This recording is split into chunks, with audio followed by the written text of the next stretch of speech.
Welcome back to another episode. What episode are we on, comadre?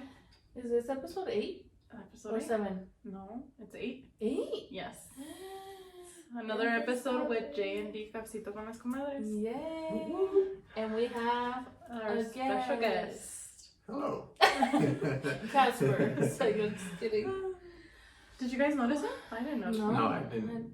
I just thought he'd had joined just to join. Yeah. I thought he was just like... I thought it was invisible at one point, but I guess not. He's the one that ran in here last time and brought Jennifer and came in his boxers. I told him and he's like, babe, I didn't realize I was in my... I didn't realize that you were Dude, he's just like... It just means like when you're in your house, you're all like comfortable, you know, like, and then you like forget when you have guests over, so you're like, oh, well, fuck, you know, like, let me go back and so I like opened the door and I was like, and then closed. No, but Dude, at Jennifer first I like, didn't even know he was coming. I was like, who's no, but like Jennifer's face just like, I'm like, and then I see him like, oh my. We laughed so much when you left. Yeah, and then the next day we were still like texting and laughing. I know. It's because her face was like priceless. Like we need to go back into like the videos. The video. And you should see she was just like. I should have made it in slow motion. You should have made it the thumbnail. Like I know you should have. The thumbnail, you know, like. When I was watching the video back, I was like, "Can you see him?" I'm like, imagine you see like his little booty or something. But yeah. Welcome back, guys, to another episode. But yeah, we have a guest. Yes. Yeah. ¿Cómo te llamas? My name is Tyrel Nelson. Oh, I am Tyrel Jordan Nelson. The big TN of TJN. Yeah, TJN of so big T. I am Jennifer's husband. Oh really? So who's Jennifer? Introduce her. How How long have you been married to her? We've been married. What is our 7th, 8th month? Is it? I don't even know. October, November, December, January, February, March, April, May, June. 9. See, she didn't even know, so she can't even give me. I know, right? I yeah, know. that's true. It's because I'm bad math. Take that back. Take it back. Oh, look, he actually joined us for a cafe, but he didn't want it iced. Yep. Él lo quiere caliente, because está viejito. Cheers, guys. Cheers. How old are you, Tara? I am 30. Yeah, 30.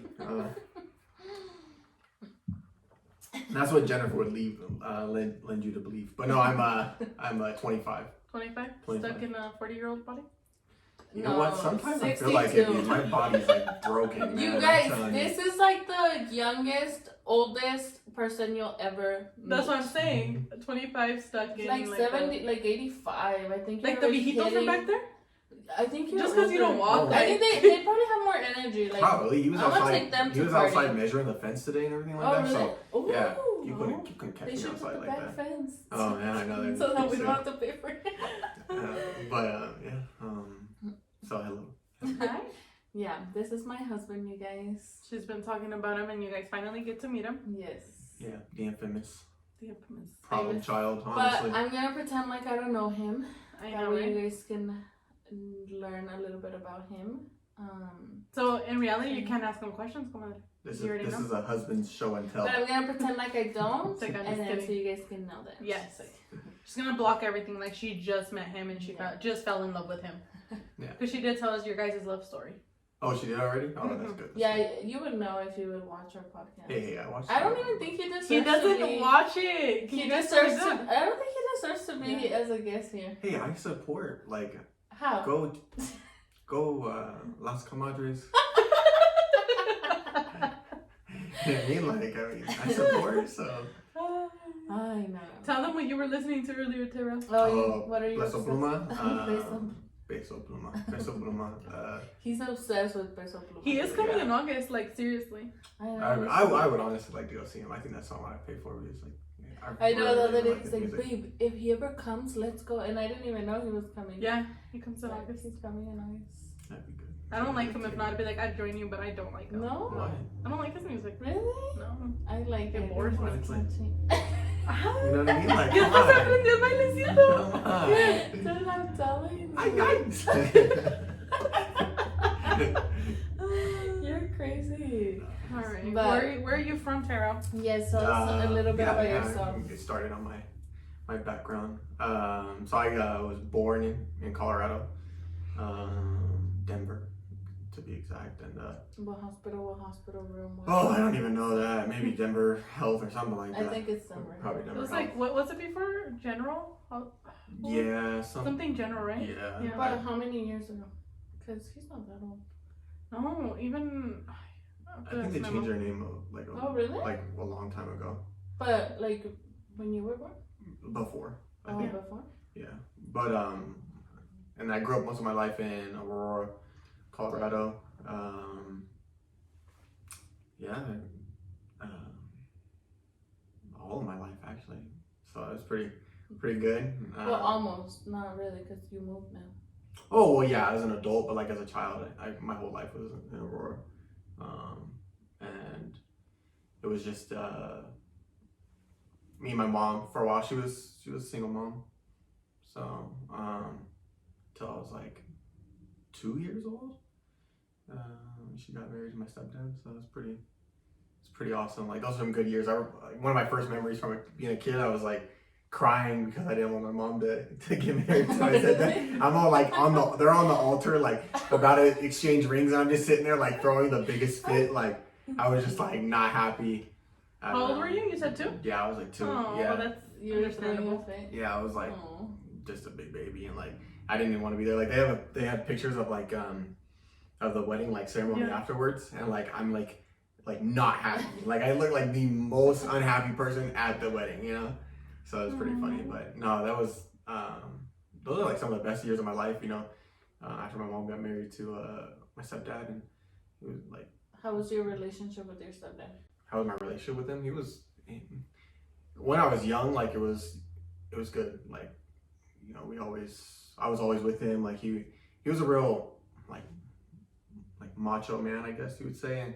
And he was from Eastern Europe, Hungary to be exact. And so like when he grew up, it was like Hungary was kind of just separating from like the communist regime that they had in Eastern Europe, and so he kind of grew up a little bit rougher. He was in the military, Hungarian like special forces or something like that. So he was pretty hard on me when I was. I didn't know he was in the military. Yeah, he was.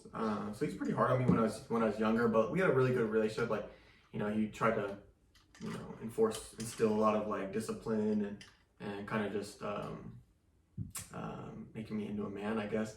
A funny story when I was younger, like we had a bunch of animals. Like I had like I don't know. Oh my god, dude, he had a whole zoo. Really? A whole zoo. So we had like 6 rabbits. We had like 2 dogs. I had a snake. I had a parakeet, a cat. No, yeah, a cat, a bird. I think. Oh, what else did we have? I'm missing off the top of my head, but yeah. So we had basically had a whole zoo. But like at one point, I had like all these rabbits, and then they had rabbits, like they had babies. Oh my god. And so we had like, because what happened, there was rabbits like roaming our neighborhood, and so we caught some of them, and so I got to keep them, and those rabbits had babies like while we had them, and so like the baby was really cool. I loved How them. did you guys even catch them? Because rabbits are like They're fast. Big old fishing net. Oh my god. Like when me and my stepdad would run down the block, and we'd be like right on top of them and like catch them. Like it was pretty awesome. Yeah, because there was like 5 because like when they started building up the hospital, you know where Children's is, right? Yeah. So it used to be a big old field, and they just had the medical hospital. But when they started developing it, and like where Central Park is and stuff like that, it pushed a lot of the wild animals out. So like we had like some like foxes and stuff like that coming in our neighborhood, and rabbits come in, and so we ended up catching the rabbits, a couple of them, and I got. You guys just do it just like because you thought it was cool, or you actually wanted it to have as a pet? Well, at first, I think we just caught them because me and my stepdad were kind of like that. So we just like caught the rabbits, whatever. And then I was like, oh, I want to keep them. So I got to keep them. And well, we had 1 male and 1 female. Can we keep them? Oh, yeah, pretty much like that. And so we kept them, and then they ended up having babies. And like, I just like love the babies. That's crazy. And like, I had At some point, how many did you have? Well, we gave some away because rabbits have a lot of babies. And so I think at one point we had 10 babies, or 10 rabbits, including the babies. So it was 8 babies and 2 adult rabbits. And it was a lot. They have a lot of rabbit, like babies. Yeah. And so we just had a whole bunch. We gave like 4 of them away, and then we had 6 of them. 2 of them died young, and then we had like 4 left over. So it was 4 baby rabbits, and then the adults. And like I would carry them around like this, like all of them, walking around like this as a kid with them. So like, and I just loved them. I don't know, but going back to like how my stepdad was kind of like how he was like a little bit stern on me. Is one day like I was neglecting like getting up and like feeding the animals, and like he was like, I'm not gonna keep feeding them like before I go to work and stuff like that. And he's like, if you don't feed them and clean the cages, he's like, I'm gonna kill them and we're gonna have rabbit for dinner. Like he was, oh my God. he is pretty crazy. So like sometimes, but no, I mean it was good, like good discipline. You know, like I think It helped you out in the yeah, it helped me out a lot because like that was some good discipline. And him and my mom, you know, they were married for 9 years, and then when I was like 11, they got divorced.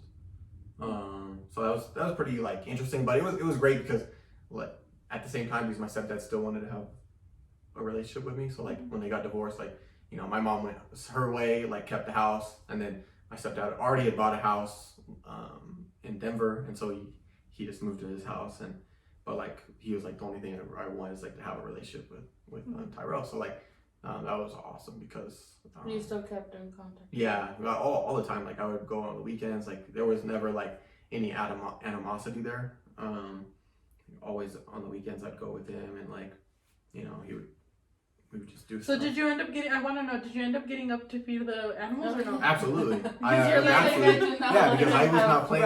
Like I knew he You're would. like, you knew he would kill them, and you would for real have. Absolutely, he would kill them. Like there was no question in my mind that he would kill the rabbits. So that scared me. So I definitely got up and cleaned the rabbit's cage. That was a funny day. That's funny. And is your stepdad like? Do you know anything about him anymore, or? No, so I kind of know of him, but it kind of fell off. Like so after they got my mom and him got divorced. You know, I think my mom's life kind of went down the gutter per se, and then my dad my stepdad, he kind of did his own thing, and he was pretty successful. But yeah, my mom, her life kind of took a turn because that was like 2008, 2009. So we had the economy crash, and my mom had her own business where she would like go and clean houses and stuff like that. And she had a really good client base, but you know, I mean, a lot of people when we have hiccups and stuff like that, you know, they're gonna cut back on non-necessary expenses, and having someone come into your house and clean isn't really a necessary expense. So, you know, she went from I think 10 or 11 regular clients like weekly to I think she had 2 or 3. Like there was like one family that like they didn't want to keep going, but they knew that my mom like was struggling, so they were like, well, keep, you know. And so like that was awesome. But yeah, so that kind of like her small business kind of imploded around that time. She got, you know, was a divorce with Zoli, and I think her life kind of took us, you know, flipped on its head. So she was kind of looking for something to like do with her life at that point. And so it's like she thought about like going back to school, but she'd already been to school for like a paralegal and ended up just starting her own business. But so she was like gonna go back to school to be like a teacher or something like that, and then she was just like working part-time. So that was I think that was a tough time just because at home, like, you know, we were already strapped for cash, and then, you know, she went down to only like working part-time and stuff like that. So it was like a little bit rougher, but I mean, there was still food on the table at that time period, so that was pretty good. And then like Zoli would always like, you know, decently help out. Like I would go on the weekends with him, and like, you know, like I was always with him, and so that was awesome. But then yeah, and then like, so that it was like that for a couple years, and then kind of things just I don't know if like it was just like steadily getting worse because it wasn't just like flipping the switch, you know. Like my mom, like after that kind of, you know, she went through a few like fits of kind of not being responsible, like she went through this time period of like, you know, heavily drinking and just kind of like being down on herself, and so like she would drink like a lot, like, you know, those big old like quarts of like, she would go and buy like a one of those and like drink it, like all of it. Oh my God. It was pretty insane, and like she would get to the point where like, you know, she's incoherent, you know, and like I have I would call her my sister, like, because how we met was through the daycare that I used to go to when I was younger, and we looked really similar, and her mom and my mom, you know, became really good friends. And so, and she was older than me, but they would like come and get me because like my mom was so intoxicated that like it just, you know, she couldn't even function. It's like, how can you, like, you know, I'm like, you know, I don't know, like 11 or 12 in that time period, like, you know, kind of seeing that like that it's not a good environment. So like they would take me, you know, go, you know, spend, you know, the night or whatnot, or I'd go with Zoli, you know, because he was aware of kind of all the things that was going on. You know, he wasn't happy, but you know, what could he do, kind of in that time period. And so yeah, I kind of progressed like that. I'll kind of just continue to like going a little bit further down, spiraling. Like she went from, you know, kind of drinking, then she like sobered up finally, and then I think what kind of got her to sober up was her best friend was like a big drinker, an alcoholic, and her best friend's brother was the same, and he actually died like from drinking, and we actually went and saw him in like the hospital, and like he was just like had jaundice, so he's like yellow, he's like all his kidneys like they just shut down. And so it's like, and when we finally went, because they were good friends, my mom was good friends with the brother too, and when we went to go see him, like you know, it's kind of bad when you see. It was like kind of like a reality check for you. Yeah, I think it was a reality check at that moment. So like she stopped drinking at that moment, which was good. And so we had some good years, and then, you know, she started dating some guys, and she actually dated this one guy that was really, really cool. He was like really older than her. Like his name was Ozzy, and he was man, he was old. He was like, I would think my mom at the time was maybe like 35, and he was like close to 60. Like he was, but he was like, I guess like she met him at this like bar that was pretty that she would go to regularly, and like he was a cool dude. Like he was like older, but like really chill. He was like a musician, and I always tell Jennifer that she would have liked him because he made these frijoles with habanero, like fresh habanero peppers, and like he would like fry the habaneros before, so like the whole house would like you're like choking and dying because it's like the air is spicy, you know, you're like the air is you're like dying. And so habaneros are so, oh my God, when you fry them, terrible. But like, and like I actually, that's where I kind of started liking spicy food, because he would like make some but not as spicy, so I'd eat it with him. That was pretty cool. He was a really cool dude, and they dated for a while, and then like they ended up breaking up. I don't know exactly. Ozzy was a cool dude. I liked him. We actually kind of bonded and like never really had any problems. Yeah. And then so she continued dating, and then she kind of like she just got kind of worse after that. And then but I was just kind of chilling, like doing my thing, you know, going to school and stuff like that. And I guess since you said like your mom went downhill for a little bit, like who, I know you said you're like the one you would call your sister would come get you, but how did you manage to take care of yourself since your mom was like kind of, you know, doing her own thing? How did you even manage to still like get, because, you know, maybe as a kid you're just like, dang, like, well, does my mom not want to take care of me? Like, do I even go to school? Like, I can do whatever I want, you know? Like, at that age, at 11 or 12, you're already like, I can do whatever I want. Like, you know, I don't have to go to school if I don't want to. Like, she's not going to care, you know? How did you push yourself to go to school? Like, and to, you know, I don't know. I freaking hated school. So, well, I'll get into the school thing, and I'll go into it. But, like, before, like, I was just, like, in middle school, it wasn't that difficult. Like, school was whatever, I just show up. But like, this was like kind of funny story. So when I was younger, like I'd always wear shorts. Like all I had, like I didn't have much clothes. Like I had like, it was my first year, my 6th grade year, or maybe, yeah, I think it was like my 6th grade year. I was going in, and man, I didn't have any shorts, and it was like, you know, like August time, you know, like you're fine, but then winter comes and like we didn't have any money to buy clothes, and so like I just had shorts, and I would go to the, like I remember like the first snowstorm we had, it was all snowing, and I go and I'm in shorts, and everyone's like, why are you in shorts? Like, aren't you cold? And I'm like, no, I'm like hot. Like, I was just always hot. Like, I'm hot. It's like, but like, so sad. That story always makes me want to Dude, cry. even like Omaya's over here, her eyes are all watery.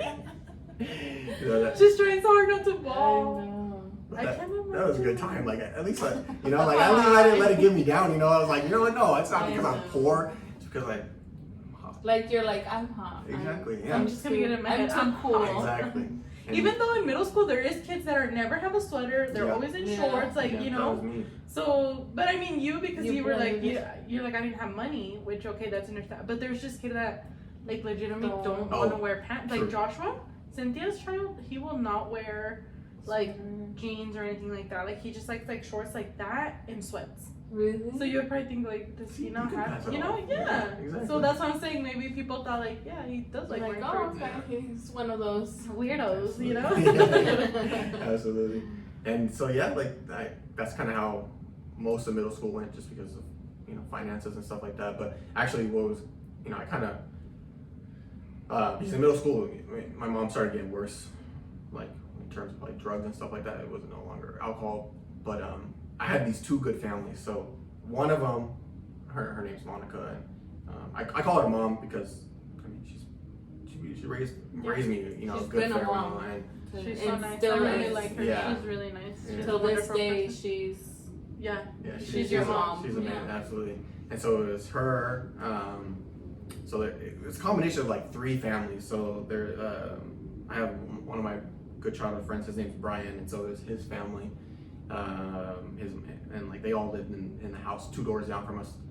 If you're like looking at the street to the right, and then I had Monica lived 2 houses down to the left, and then there was another house in the middle of Monica's and ours, and that was another person who like really kind of watched over me, because while my mom was kind of doing her thing, you know, like she wasn't home, or you know, she would go on like drug binges. Like there would be like there was times where like I wouldn't see her for like a month, and like we lived in the exact same house, so it's like that's kind of weird. But like in my mind, you know, I knew that she was like, you How know, old were you probably at this doing point? drugs. At that point, what was I? like 12. 12, Because 13, like in middle school Yeah. for thir- like 13, 6, 14, yeah, because it was like 6th through 7th, this was like 6th through 7th grade that all kind of started happening. So yeah, so the families, they were really, they looked over me, and like Monica, like Jennifer said, is like still my mom to this day, you know. She has 2 younger sons, and a daughter that's like a year younger than me, and so, you know, we're all really close. I treat the boys like they're my brothers. I mean, they really are, and so definitely thankful for that, because, you know, like, you know, I feel like most people say that it takes a village to raise a kid, and it's like, honestly, because like my mom was not being a responsible parent, it literally took a village. You know, it was 3 families that And like Monica was a single mom yeah, herself. Monica And was going. She took. No, she wasn't single. Oh, not She, at that time. she was married to Frankie. Oh. Okay. But it was but she was like the primary like income source for their family. So like, you know, with her working all the time and stuff like that, so it was difficult for her, and you know, she already had kids, but like she really, you know, like stuck it out for me. So it's like, you know, usually like I would go over to her house for like dinner, and then like Brian's family, they would take me to school some days. Like if it was really snowing bad, usually I just would walk, but they would take me sometimes. And then like the neighbor in between me and Monica, my house and Monica's house, her name was Jovan, and she was like a grandma. She was really, her and her husband were older, but like she would, you know, if Monica and Brian's family weren't like doing dinner, like I could always go over to her house and eat something, which was really good, because, you know, at the time I, you know, didn't really have like, couldn't work and stuff like that. So it's like, but it was actually, it was pretty good that summer, 7th grade summer, was like the first time I actually got a job. Brian's family, his aunt was a project manager for construction, and so like she gave me a job like on a table, you know, like I'm just Like it was the most money I've ever, like at that time I was balling. Like I like made that money. And like the first thing I did was like buy like a bunch of clothes and like, but like I made like in like that summer or in one, or like every week I would make like $300, something like that. So it was like that was the most money I'd ever seen like in a minute. And so that was really good. You know, it was. And what was like your job? Would you just pick up like trash? Because you were so young, you know, like demolition. So like we were on a house project because her boss like bought this house, and so like we. Wait, you were doing that at like in seventh grade? Yeah, in 7th grade, demolition. Yeah, so like we would go in because like I've always been like, you know, kind of like a stockier kid, and I used to be pretty chubby when I was younger. So like I would go in and Feli's wife, her brother, his name's Bubba. He was like a bigger guy too, and so we're all like, it was a whole family like operation, you know. Like Brian, my best friend, was working too, but Brian was the one that would go pick up like the trash, and then me and Bubba were like demoing. So like I would have the sledgehammer, like breaking all the sheet wall, like taking everything. Like one day we had to take like this house it was a 2-story house and it had like a big old like deck, and we had to take the whole deck down. So like Bubba like had cut the studs that go into the concrete, and then like we had like someone was on like top of the house. They were like pushing, and like we like toppled it over, like and then like we were taking like big old pieces of wood out. It was a lot of work at the time, but it was fun, you know. Like I didn't really have anything else going on, and like I was, you know, you were making money. I was away from the house because like we would work from Feli, like we would go from like 5:30. I would have to be like show up at their house, but it's like not even a 5-minute walk. They're like next door, so 5:30 we would leave, and then we'd get to the job site like by 6. And then we'd get our cafecito and some donuts. And then we'd start working by like, you know, 6:15, 6:20. And so we'd work all the way until like, man, 6 in the night. But like it was good because like it kept me out of the house. Because like when I was like, I just didn't like to be at the house because there was just a lot of drama. Like when, you know, like, if I was there, it was just like a lot of drama with my mom. So that was kind of nice that like I got out and I was making some money. And like, you were away, you know, exactly. Did your mom know that you were making money? I think she did, because I told her I was like, I'm gonna work in the summer, because I worked the whole summer. Like it was summer break and I worked the whole summer, and it just kept me out of trouble and like kept me like, which was really, really good, and I think it was good for me. But yeah, like going in the 8th grade year, like it's kind of when like I would say like shit hit the fan, because it went from like my mom just like, you know, casually doing drugs to like, well, I wouldn't even say casually, but like regularly doing drugs to like getting into stuff that's like different, you know. I think before she was doing like cocaine and some other stuff, but like 8th grade year she had met this guy. Like I like had a bad vibe about him from the minute, because like I was like working or whatever, and I think I had like started a job somewhere, and I come home and she's like, I haven't even met this dude, and she's like, I want to move him in. And like this is like a week after, like they went on one date. And like it was like a week later she wanted to move him in, and I told her, like I got mad because all the boyfriends before, because it wasn't just like Ozzy, you know, like there was like multiple guys before, and like they would always come to the house, and yeah, just a lot of guys coming and going, and like it just like wasn't like a safe environment, you know. And so, and this guy, like he was the cream of the crop, like he was the worst choice. And so like she like starts dating this guy, and at first he like seemed like a cool, like I don't know, like he was weird because I didn't know him, like he's already coming to live in our house, but he was all right. And then it just got like, but that was like for the first like maybe like month. Like he did like some home improvement stuff around the house, which was good because like our house looked like it was terrible, you know, like it was just old and dilapidated and like not taken care of, because like after Zolia left, like he did most of the improvement stuff, and like after that, like nothing really got done. And so yeah, like so that was nice. He like came and did some stuff, but then like after that, like it just kind of like went downhill like super fast. Like this, like he was like he was like a meth addict, and like and they like started doing meth together. Like that was crazy, and like I didn't know it at the time, and like I kind of had like inkling because like, you know, I talked to like, you know, Monica and then like, you know, and like the way my mom would act was like kind of erratic and crazy and just like a drug addict, you know. And I wasn't a stupid kid, and like one day like I remember like she wasn't home, and like I go and like I'm like snooping through her like some of her stuff, and like I found like a needle a spoon Oh my God. with like and a little white baggie with like crystals in it, and like I took a picture. Like I still have that picture to this day on my Google Drive, because like it was like a point where it's like, you know, she was lying to my face telling me she wasn't, and it's like I had this proof like that, you know, like she was, you know, you're a liar, and like, you know, you're destroying your own life for what, like. And not only that, but yours too. Yeah, like it kind of had a, I mean, impact. Yeah, it was pretty big impact. Like I tried to, like I said, like once 8th grade year came around, like I was working more regularly, and like I kind of just tried to stay away from, you know, if I was like, I'd stay at school, like when school started, like I was at school all the time. Like I would come home late, like I was playing rugby at that time, so like I would go to rugby practice,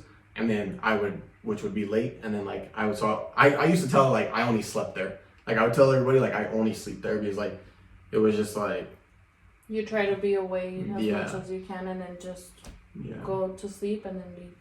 Yeah, because that environment was pretty bad. Like it was just like super toxic. Like her and that guy, his name was James, like, and like he would like always like was just like, he was a terrible person. Like if you were to tell me like there was like the devil, like that guy was like the devil. Like he was like really sweet and stuff at first, and then like completely switched it up, you know, and like he would like beat my mom and like just crazy stuff, you know, like at the house that was just like insane, you know, like you didn't think like you would like see that, you know, and so, and like that, and that's when like I would stay a lot too, like as always, like on the weekends, like I would stay there, so or at one of my friend's house, and just like I would not be home because it was just terrible, and a lot of stuff like happened, like it's kind of hard to remember some of that stuff like as you get older, so like I don't remember all the finer details, but like I remember like after, so 8th grade summer came, and this was like going into 9th grade,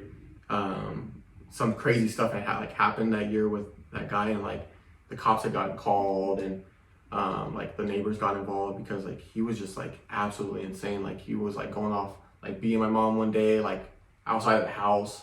Like the cops came, like, so like, and like everyone in the neighborhood like kind of like was like, okay, like this can't happen, like this guy cannot come back. Like the cops came, they even like trespassed him, like he couldn't be at the house, and like vividly, like this is one of like a strong memory from then too, is like one day I'm like, and like the house that I grew up in, my room was like in the back, like facing the backyard, and then my mom's room was next to me, but her like was facing the front yard. And so and there was a little hallway, and like I would usually keep my door cracked, and this was like when it got better, because my mom was like, oh, he's not gonna come back, and like, you know, it was all good, like it was nice, like, so I was getting more comfortable, like and in the morning I hear like someone snoring like really loud. It like woke me up, and like my mom would snore sometimes, so I was like, oh, maybe it's her. But then like my mom was on the phone in the backyard, and I was like, what the freak? And like I like wake up, and I'm like, go out my door, and like the door was like kind of shut, and so I opened it, and it was that dude, and I was like, and like it like made my blood boil, because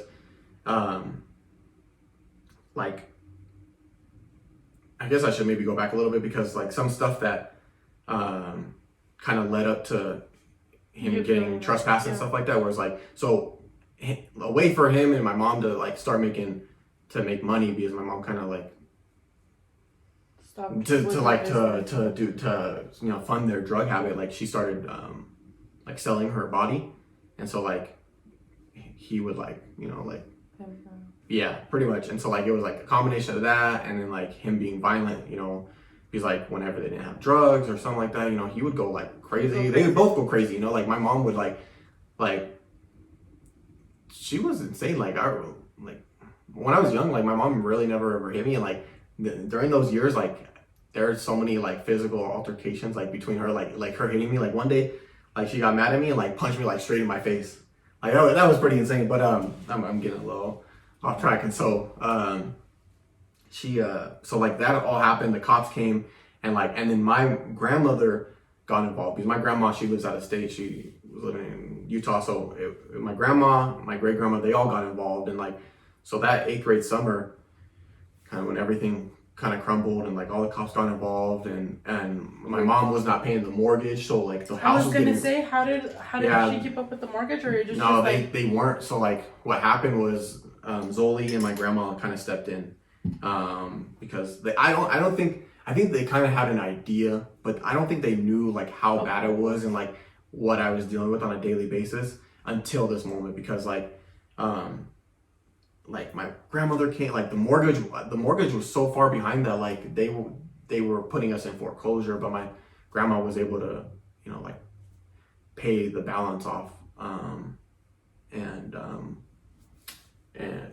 so the house didn't foreclose, which is great. And then Zoli kind of came in and he was taking care of me and stuff like that, and my grandmother, you know, like kind of, well, my whole family kind of came together and they kind of put their feet down and like they were like, well, you're gonna have to go to rehab because, you know, like you're a drug addict. And so, you know, they forced her to go to rehab, and kind of the cops too, because just like the severity of the incident and stuff. Yeah. And so she had went to rehab, and for that summer, I was gonna like stay with Zoli, and we were gonna like fix up the house and stuff like that. Well, then my like drama with the family just kind of happened, and so it was decided that like I was gonna go to Utah for the summer, and my grandmother kind of stepped in and kind of took over, so I went and like stayed with her, and during this period, like it was pretty like rough, you know,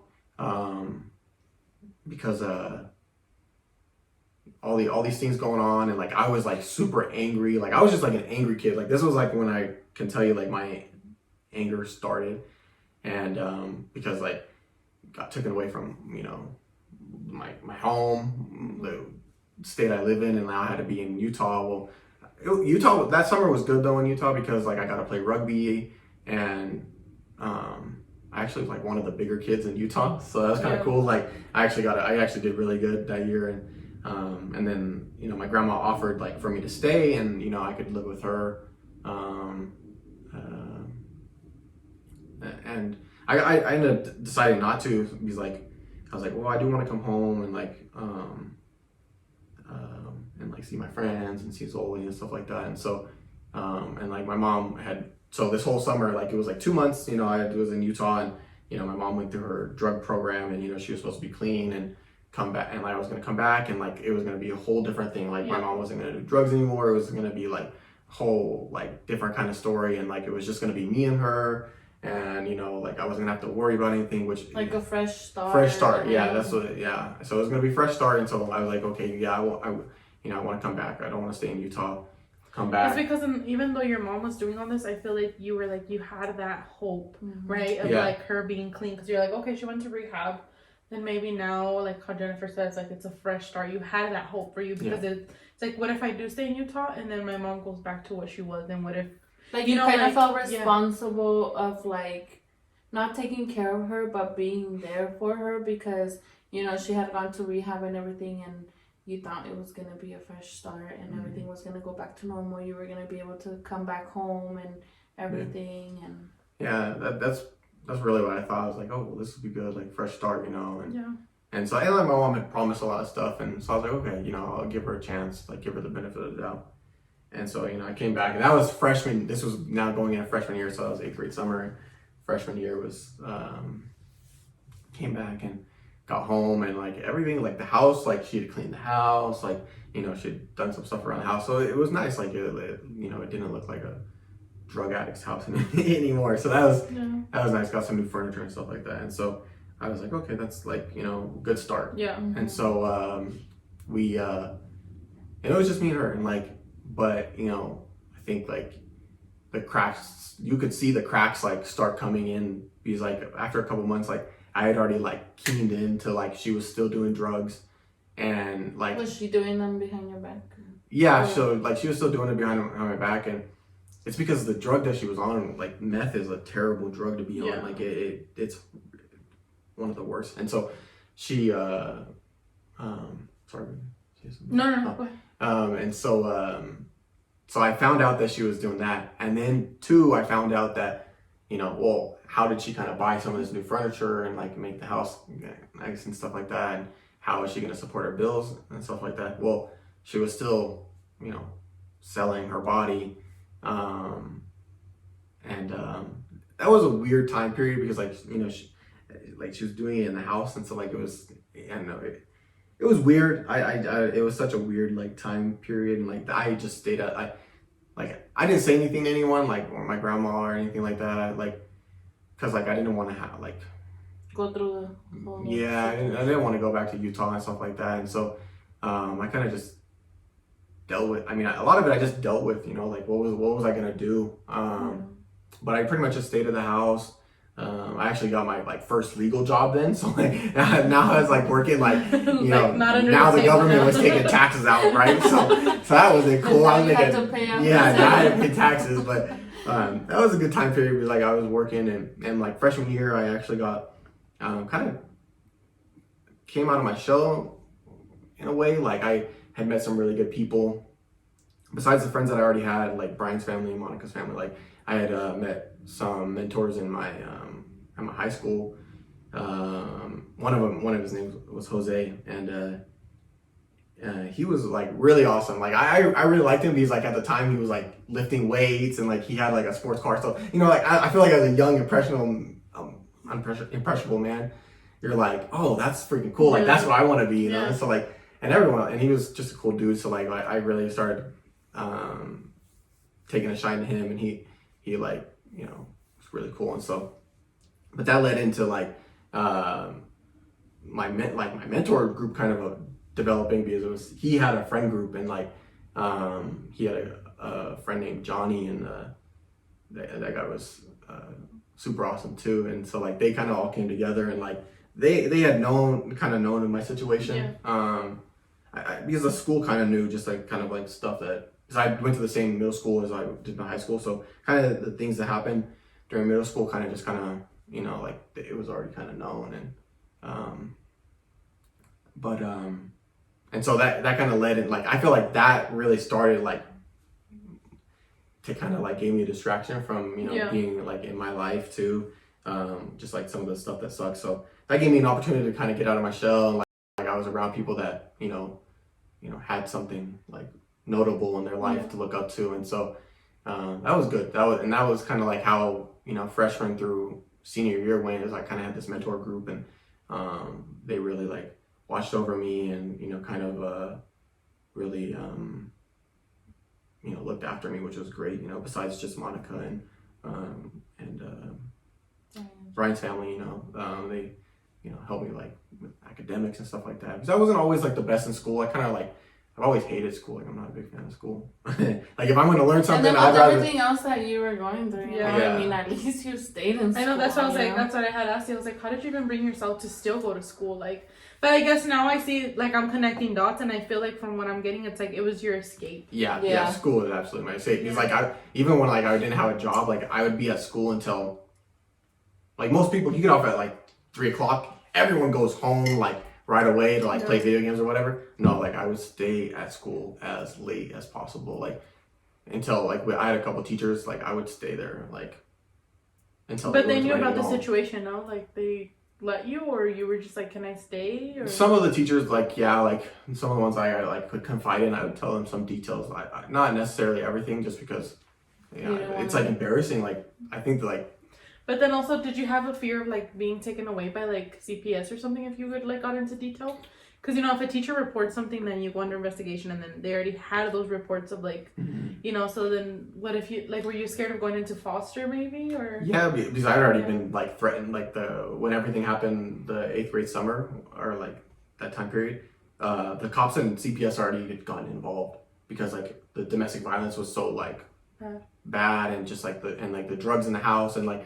You know, so it was either like I go with CPS or I would go with my grandma. And that's why you went with your grandma. That's why I didn't have a choice. Like I was forced to go with my grandma. I guess I should have included it in. Because you wanted to stay with Zoli, but you couldn't because he wasn't like your biological. He wasn't my So they literally told you either your grandma or you're coming with CPS. With CPS, yeah. It's like the police officer and CPS were right there. They were like, either you can go with your uncle, and then he's gonna take you to your grandma. Your uncle, the one that was at the wedding? Yeah. Okay. Stan? Yeah. I love that guy. And so like and that's another thing. Like my uncle and his wife at the time, like they were instrumental too, and kind of like my escape, because they knew, like, I think my uncle, if anyone knew out of my family, at least knew the most besides Zoli. I think Zoli knew a lot, but he couldn't really do much. Yeah, because he wasn't really your family. Exactly, and like when it came to it, you know, like the you know, it was like either the family or CPS, so it's like so that kind of sucked. But yeah, going like through freshman to senior year, you know, I kind of just dealt with it. You know, I just kind of like kept my head down at the house, and I would just stay like at school or at work, or I picked up some hobbies. So like rugby, I continued with that. So I'd always be at rugby practice or at the gym. And then like I would like literally leave my house at like 4 a.m. in high school. Like because I like at first I had a bike. So you've been waking up? I've been waking up really pretty. No, I know you're used to it. I was like at first I had a bike. And then, like, later on, Zoe got me a scooter, which I thought I was I thought I was You hotness. said you would go to work, like... Oh, my... Where did you work? I meant to ask you. So, like, in Central Park, they had the Central Park Rec Center. So that was, like, my first, like, legal job. What did you do there? Like, just a desk. Desk? Yeah, okay. desk. Like, I'd scan people's membership. But it was cool because I was at a gym, and, like, I could work out there for free and stuff like that. So that was really sick. And, like, my mentors actually helped me get that job.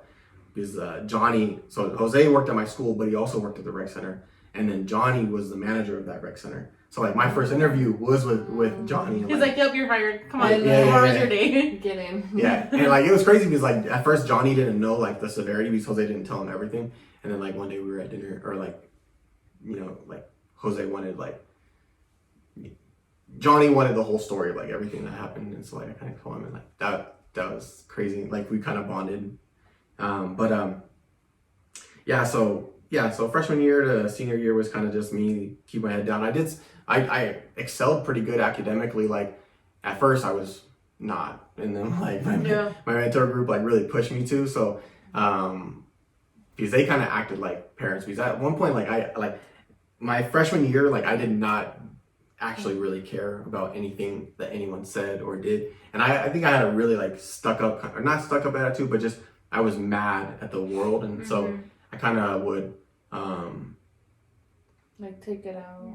Yeah, I mean, it was like me, like I was so used to just kind of focusing on me and have to take care of myself. So, you know, I really was selfish and stuff like that. But like having that mentor group kind of like really pushed me to not be like that, and actually open up some like opportunities for me. I actually got to become a mentor in my high school. So, which was actually, it was kind of really like, this was a really cool like turn of events because so at first I was just like a mentor, and like on our school would do these groups, and like you would go and like the underclassmen, so like the high schoolers would go to the middle schoolers, and then you would have like 30 minutes to 40 minutes where you would do like activities, or the mentors could do whatever they wanted in that time period with their students.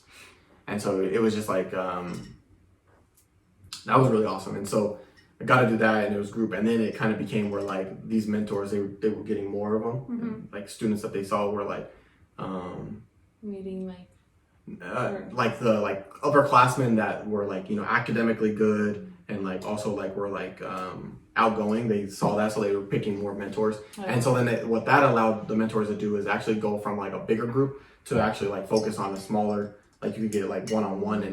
And I had this one kid, he was kind of a similar situation to like what I grew up with, where like his mom was a drug addict, and just kind of not really present. And so I could like see similarities in me and him, because you know, he was like angry, and you know, I had kind of already like gone through a lot of the worst of it, and so like I could with just kind of my experience, like I could kind of like help him and talk to him, and because like, you know, because you understood. Yeah, exactly. I That's understood his crazy pain. how like, you know, you went through everything, and then later on you found someone that was going through the same thing, and you were a mentor, and you were able to, you know, help out. Yeah, that was like a really impactful time. And so that kind of led up all the way to senior year. And then senior year, I decided to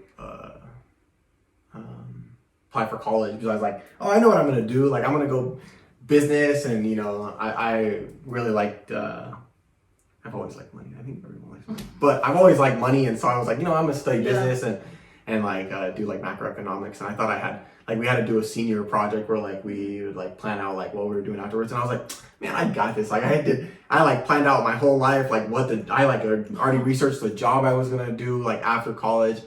And did I do anything? No, absolutely not. But when complete. Yeah, completely opposite. And so like kind of some things that like went into that. So I applied for college. I got accepted. I started attending CU Denver, and that was pretty awesome. Like that was a good time. I like met some new people. Started doing rugby at this college, which was pretty cool. And I was working full time too. But you still live with your mom? At the time, I did. Okay. And then she was struggling with money kind of all the way through that time period. And so she decided that she was going to sell her house, and which was cool. I mean, like, I'm not cool, but like she was like, she's going to sell her house and get the money out and then go on her way, which is, yeah, I mean, do you. And so I ended up moving out and actually moving in with one of my best friends. And so lived with him while I was going to college. Mom ended up selling the house and kind of, I think she was still spiraling. Like she never really recovered. You know, I think there was times where, you know, she was doing better than others, but I just think because of the you know, the chaos that like drugs like that bring to your life, it's never going to be like, you're never gonna like, ascend, you know, and be better. Like you're just gonna continue to like, it's just steps.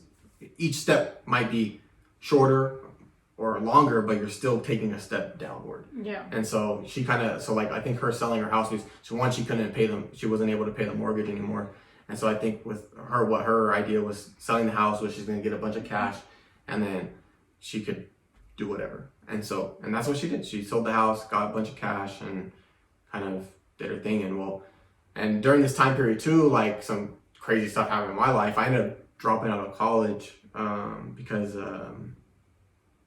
my stepdad. So he was a semi truck driver, and at the time period he ended up rolling his semi truck in the mountains, and it was insane because I was like had like gotten this call like early in the morning on a Saturday morning, and it was this doctor from Grand Junction calling me and telling me that, because I was Zoli's he put me as his emergency contact, and telling me that he had like rolled his semi truck and that he was like in critical condition and it was like flight life. And I was like, are you serious? Like I didn't know what. And like I booked it all the way down there that same day. And so he was in Grand Junction. So I was like a freaking 3-4 hour drive down there, you know? And so you're like, I made it in 2 at that time. Oh my God, I was trying to speed. I mean, I just had a little kind of Honda at the time, so it wasn't like I was actually speeding. But yeah, I mean, like I was driving as fast as I could. And so so I get down there, and like I get there and like he's unconscious, you know, he's in an induced coma because they had because he had so much trauma, like they had to drill into his brain and put a drain tube and stuff like that. And so he was in an induced coma when I got up there, and he was in an induced coma for a week and a half.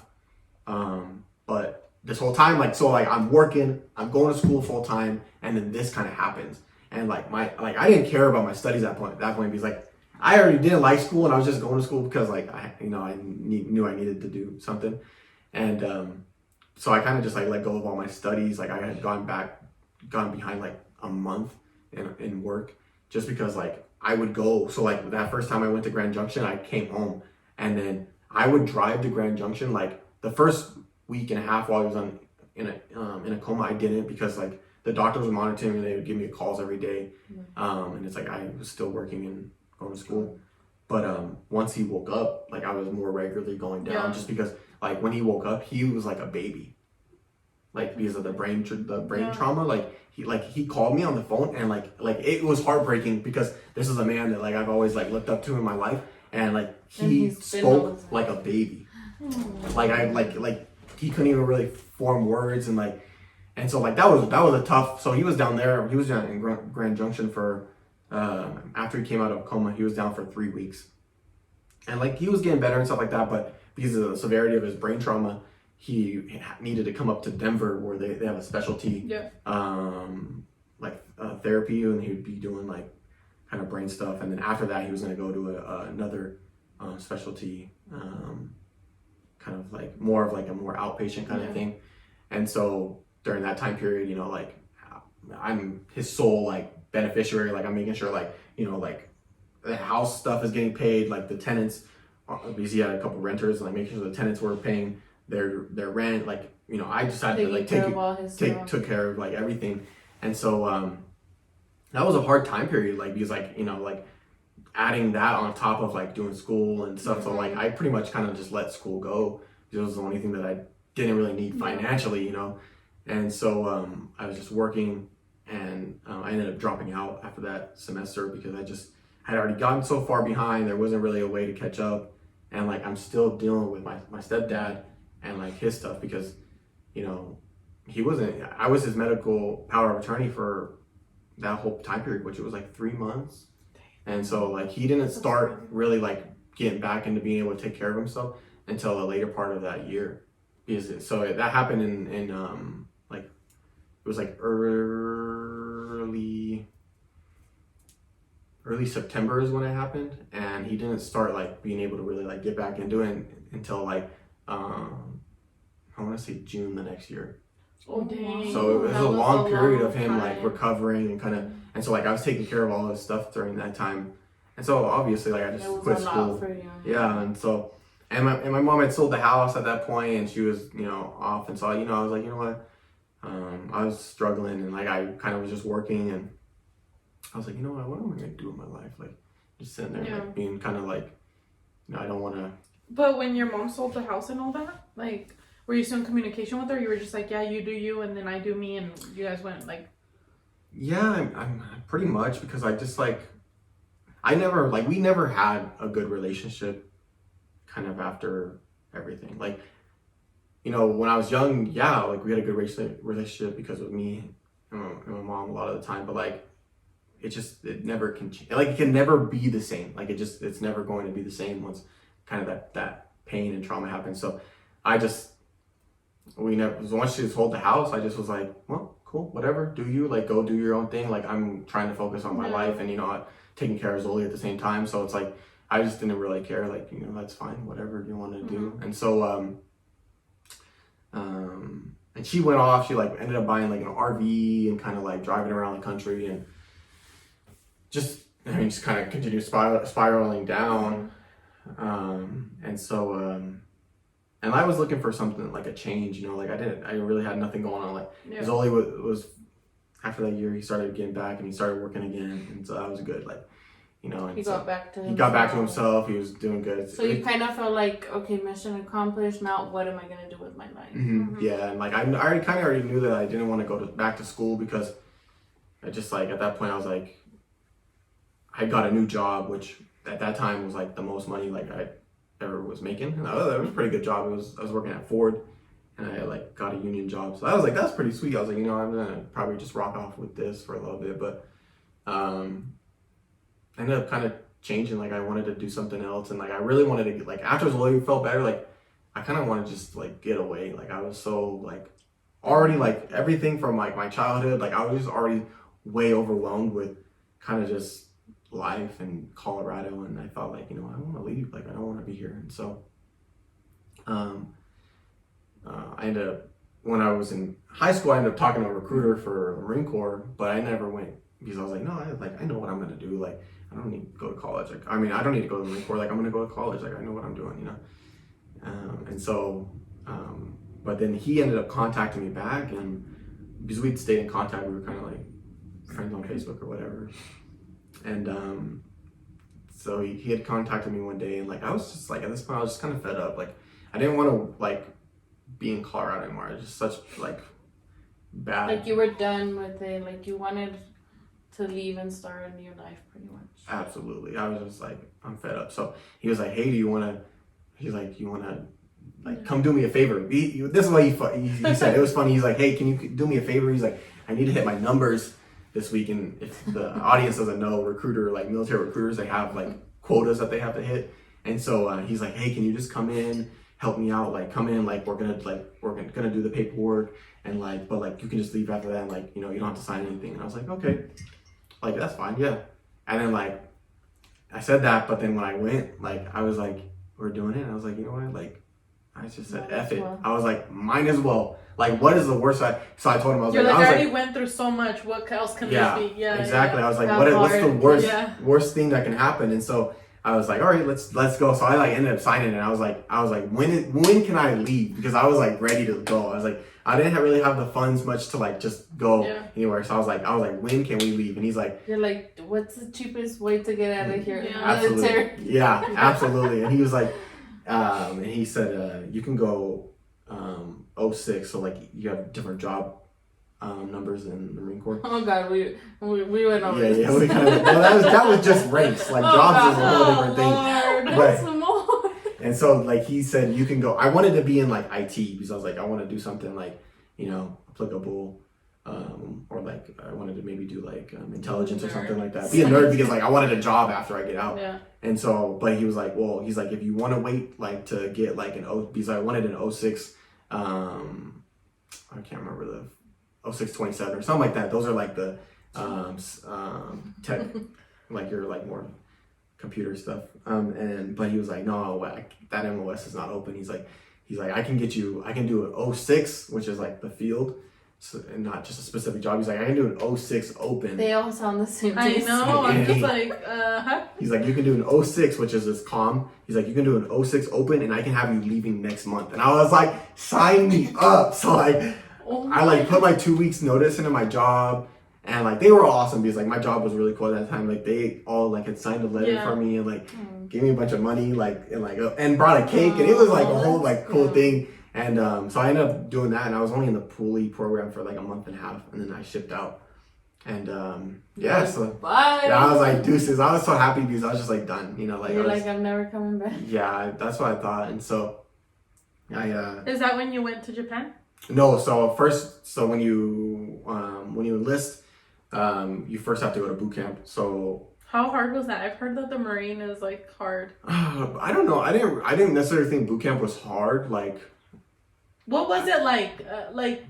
Is it how? Well, he shows me videos, dude. No, that's what I'm saying. Like, you know, you see videos and it's like, whoa, like I could never handle that. Is it really like that? I mean, it does get intense. So like, so you get in an MCRD. Like they fly you in, you get in, and you get on a bus, and then they drop you off at MCRD. Like the bus picks you up from the airport, and then I'm gonna need you to dim it down some letters because I don't know what you're talking MCRD. about. Like, I'm just kidding. At this point, you're just saying the alphabet. I know. Sorry, MCRD is the Marine Corps recruit depot. You know that's funny. I can relate to Tyrel though, not like in the Marine stuff, but when I'm at work, I sometimes like will say like a medical term or like dim it down, for like I don't know, just certain stuff. And then they'll be like, huh? And I'm like, I forgot that they don't know. So now I see what he means. Like he just like uses his terminology. Versus if I use it, you'd be like, what? Like, what are you talking about? Exactly. You just get used to it, Yeah. Yeah, so now I see where Tyrel comes from, where he just uses this term. It's hard to type. Yeah, it's all normal for him, and he's like, oh. Yeah. I forgot you guys are never in that. Yeah, it's and then, and it's like you get used to it because like you're in that culture. So it's like with your medical stuff, it's like everyone's saying those terms. Exactly. And then when you talk to a patient, they don't know what you're talking about. Yeah, or if like I were to tell my mom, she'd be like, what? Or like I'd tell like a normal person that'd be like, I don't know what you're talking about. You know? Exactly. It's the same. So we have a bunch of acronyms in the military and in the government, it's even worse. And so so I get into MCRD, and like that's kind of like when my life like really changed. Like I think at first I was more of like, this is kind of a joke going in the Marine Corps, like, whatever, like it's just gonna get me out of here, and like, not really taking it serious, to like actually loving it. Like I think like boot camp was not difficult. Like nothing there like was difficult. Like the workouts, like you're doing a lot of running and a lot of like obstacle courses and stuff like that, and like you lose a lot of weight. Like I lost like, I think so I went from like 190 pounds to like 175 pounds in that time period. So I was really like, I got lean. I know, I'm like, I should join. But like it wasn't like difficult. I think what's difficult is like that they, the whole point of you going there is they're breaking you down. They're taking away like everything that you know, and they're forming you into a Marine. And you're like, I already been broken. Like, what else can you do? Well, to like me, they you know? will do like crazy stuff. So like, I won't get into crazy stuff. Just keep it PG-13. But like, I had done something that pissed the drill instructor off, and so one of them, and like this was like at the time was like the biggest dude I've ever seen in my life. Like he was one of our drill instructors, and he was they did have different hats. Each drill instructor has a different hat. So like you have your prac hat, which is like the one that's going to teach you like everything that you needed to learn about the Marine Corps to become a Marine and do your test, because you have to test at the end of the 3 months. And so, but then you have different hats. So, but that drill instructor was our kill hat, and they call him the kill hat because his sole like purpose, all the drill instructors mess with you, but his sole purpose is just to absolutely kill the Marines, like kill the recruits. Like he is like going to be in your face. He's going to be screaming at you. And like, they'll like, if he wants to, like they'll take you outside and like put you in the pit, and like you will like do exercises, but in dirt, and like they'll have you like roll, like they just mess with you, right? Like the whole time is like just to mess with you and break you down. Well, I made him mad like the first week of us being in boot camp. And what so did you do? I don't want to, Yeah. I really had to go to the bathroom, and like I didn't ask permission to go to the bathroom, and like I'll just keep it PG, but like that pissed him off. And so anyways, so the rest of the 3 months, he made it like every time like someone would come up on the quarterdeck, and the quarterdeck is like the front, so you're like in a big old building with like a bunch of bed racks, and the front of the building is called the quarterdeck because it's ship terms, because the Marine Corps is a department of the Navy, so they want to get you learning ship terms like quarterhead and bulkhead and stuff like that, right? Or quarterdeck and bulkhead, which bulkhead is like the wall and stuff like that. So anyways, so the quarterdeck is the front of the room, which would be like the front of the ship and stuff like that. And so they tell you come up on the quarterdeck, and like you would do exercises. Like the drill instructors would be like screaming at you while you're doing like exercises, right? And like it's not, the screaming is not the bad, like it's funny. Like boot camp, like looking back on it, is like the funniest non-funny place you could be. But no, thank you. It's I like, would not find it funny at all. It is funny because like they just mess with you and they do like dumb stuff. And so, but yeah, that drill instructor, every time someone would have to come up on the quarterdeck, even if I didn't do something wrong, like I had to come up with them.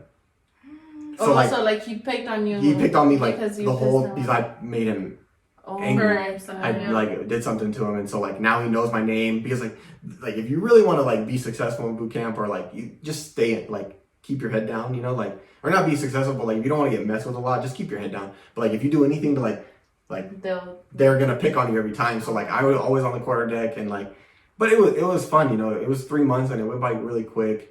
I would feel like no, it went by so quick. Este señor con que goes very quick. And it was like it was good because like it like challenged me too. You know, there's a lot of stuff that I learned about myself, and the amount of like pain and a lot of like the endurance that I have within myself. And I kind of knew that just because of everything that happened in my childhood and stuff. And I knew that I was never a quitter, but and so like got through that. That was amazing. And got out, or not got out, but got done with boot camp, and then I got to come home for a little bit, which I just spent some time with like my best friend when I came home, and then you still have to do like you go to your recruiting place. It's like you come home, but you go back to your recruiting depot, and then you like do stuff for them. So like you're working at their recruit depot for a little bit too. And so then you get 30 days like off where you can kind of just do whatever, chill, and then you go to like your combat school, which is in the Marine Corps, it's called MCT, Marine Corps Combat Training. And so you go there, and that's in California, but the recruit depot is in San Diego, and then the MCT is up in Pendleton. So you're going from the bottom of California to more like middle a little bit. Okay. Not middle. I mean, it's all like San Diego kind of area. But and so that was cool. Like MCT was fun. You know, you get to like shoot a bunch of like, you know, do a lot of training, shoot guns, like, you know, just all the stuff that you have to do, you know, to become a Marine, and all the stuff you need to know, like weapon systems and stuff like that. And so that was fun. So then get done with that, and then after that, I would go into my comm school. So this whole time, like I wasn't coming home. Like comm comm school was 9 months. And again, and this is where it bit me. So my contract was 06 open. So I was going to comm school, but I wasn't designated a job yet. So there's like 3 different schoolhouses you can go to. There's radio operator school. There's, they call them wire dogs, but it's like, they just like lay wire and stuff like that. And then there's like, SATCOM kind of type of school. And I wanted to go to the SATCOM because I know when you get out, you can make a lot of money in that. So I'm like, I want to do that. Well, I was 06 open, they put me wherever I wanted, and I got radio operator. That was like the least place I wanted to be because like that is like you don't really get like the bet, like there's not the biggest jobs options when you get out. So I was like, well, that freaking sucks. But whatever, I made the best of it. So, you know, went through comm school. Comm school was cool. Like I made a bunch of friends. Went to the gym a lot. Like that's when I really started like getting in the gym and really being serious about that. So yeah, I just had a really fun time. I'm a Marine now. I get strong. I had to. So did that, and then after that, I got cut orders of where I was going, which was cool. Like everyone's like, we're all like in the class, like we're all like, yeah, we're getting our orders because we all graduated. They're like, it's like the week before you graduate, but like you know, everyone gets their orders and like everyone's going this place, that place. And I'm like, I want to go like overseas. And like, I got overseas. I got Okinawa. And I was like, yes, like that was like amazing, you know, because I wanted to be far. I wanted to travel. Yeah. And so, yeah, I got to go to Okinawa, and Okinawa was amazing. Like the food, the culture, you know, the friends that I made there. How long did you stay over there? So I was at Okinawa for 2 years. And it was a good time. Like there was a lot of like growth, you know, like I kind of really took a shine because I was already like working out. So I kind of looked a little bit bigger. I was a little stronger than most of the other people that we were coming to our battalion that were new. And so like, I came in my uniform because you have to show up to your command and you're like, they call them, it's your green alphas, which is like your suit and everything like that. And like, I was like one of the sharpest looking ones. So I was like, all right, whatever. I was a little like, you know, whatever. But like, you know, I made a good impression when I got to my command. And so that really kind of lended to like my success because I got to do a lot of opportunities. Like, you know, I volunteered for as many field ops as possible, which is like where you go out and you practice, you know, comm and, you know, you're like in a simulated combat kind of environment. And so, you know, I got to do that. And that was really fun. Got to go a lot of places like Sendai, which is a part of mainland Japan, Hokkaido, like a bunch of just different places in Japan, which were, you know, absolutely amazing. So I had a really fun time with that. And then something like really big, like actually kind of happened when I was in Okinawa, like something that I'm still dealing with today, which we'll talk about. But we were on a field op and ended up getting really like sick. Yeah. And I know we were talking to you about this before, but I ended up getting sick and like I didn't know what it was. And this was already like a year and a half into me being in Okinawa. Like, ¿Qué te dijeron, Tyrel? Échate un pedo and you'll be good. ¿Qué te dijeron? Échate un pedo and you'll be good. Let it out with the fart. Oh my god. And you'll be good. Yeah, probably. And so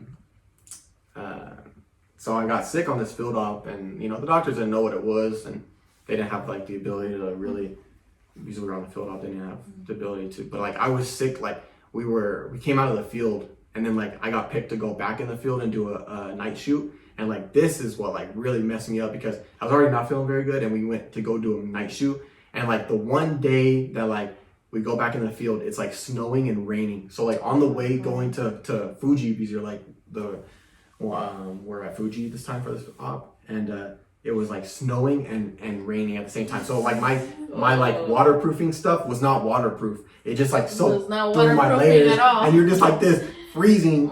And so like that really like made me feel worse. So we get back, they actually pulled us out of the field because of like they were not prepared, and we were all like in hypothermia. Oh my god. And so we come back to. Pero el señor era bien marine. I know. We come back to freaking the main base, and like I just like at that point like I just got sick. Like it was like weird. Like I like couldn't eat. Like my stomach was bloated. Like it like was painful to like walk.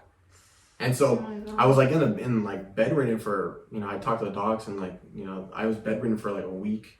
I couldn't move, like barely anything, and then I started getting better, which was great, like started getting a little better. So we come back to, and the docs were like, well, we can't figure out what's like, maybe it's like, maybe you have a virus or whatever, but when we get back to Okinawa, we can like do more tests and, we're kind of figure it out. Well, as we were going back, like I started feeling better. And I was like, oh, well, if it's just a bug, then like, why? Like I'm already over it. So like, because they gave me some like stuff, like, oh, I'm already over it. So like, whatever, And so I didn't go back, but like, that's where I probably messed up. So things like, and then the docs never really followed up with me, and things kind of just ended up getting worse. And so like, I would go like, there would be like weeks where like I was really sick, and then there was weeks where like I wasn't, like it was just off and on. And like, I couldn't ever figure it out, but like it was really frustrating because like I was super sick. Like like I was telling you, it got to a point where like I wasn't really able to eat stuff. Like I was like, it was like, going from like eating some eggs to like, like break. Like I used to eat like huge breakfasts, like potatoes, eggs, like everything, Now like my oatmeal on the side, and like it went from like, maybe eating eggs and a little bit of potatoes to like just eggs. Now no more eggs, just oatmeal. Oatmeal I couldn't eat because it would make me feel bad, so now I was just eating yogurt, and like it was like this for like 9 months, Oh my God. And like I finally like got to a point where like I had gotten to the lowest weight I've ever been in my life. Like I was still working out and stuff like that. Like I don't know, just trying like to fight through it. Like I didn't really like know like what it was, and like I had gotten like so skinny where like people were asking me if I was getting ready to like compete for like a physique, because like I was like so. Like my face, like I showed you the picture, like I was just like a skeleton, and like my doesn't body even look like him. His face was like literally, like you could see his bones. Yeah, and that was the lightest I've ever been in my life. Like I was lighter than when I was in boot camp. I went from 185 when I first started getting sick, all the way down to 145, and that was right before I went to the hospital. But what happened was, so like this is not over 9 months.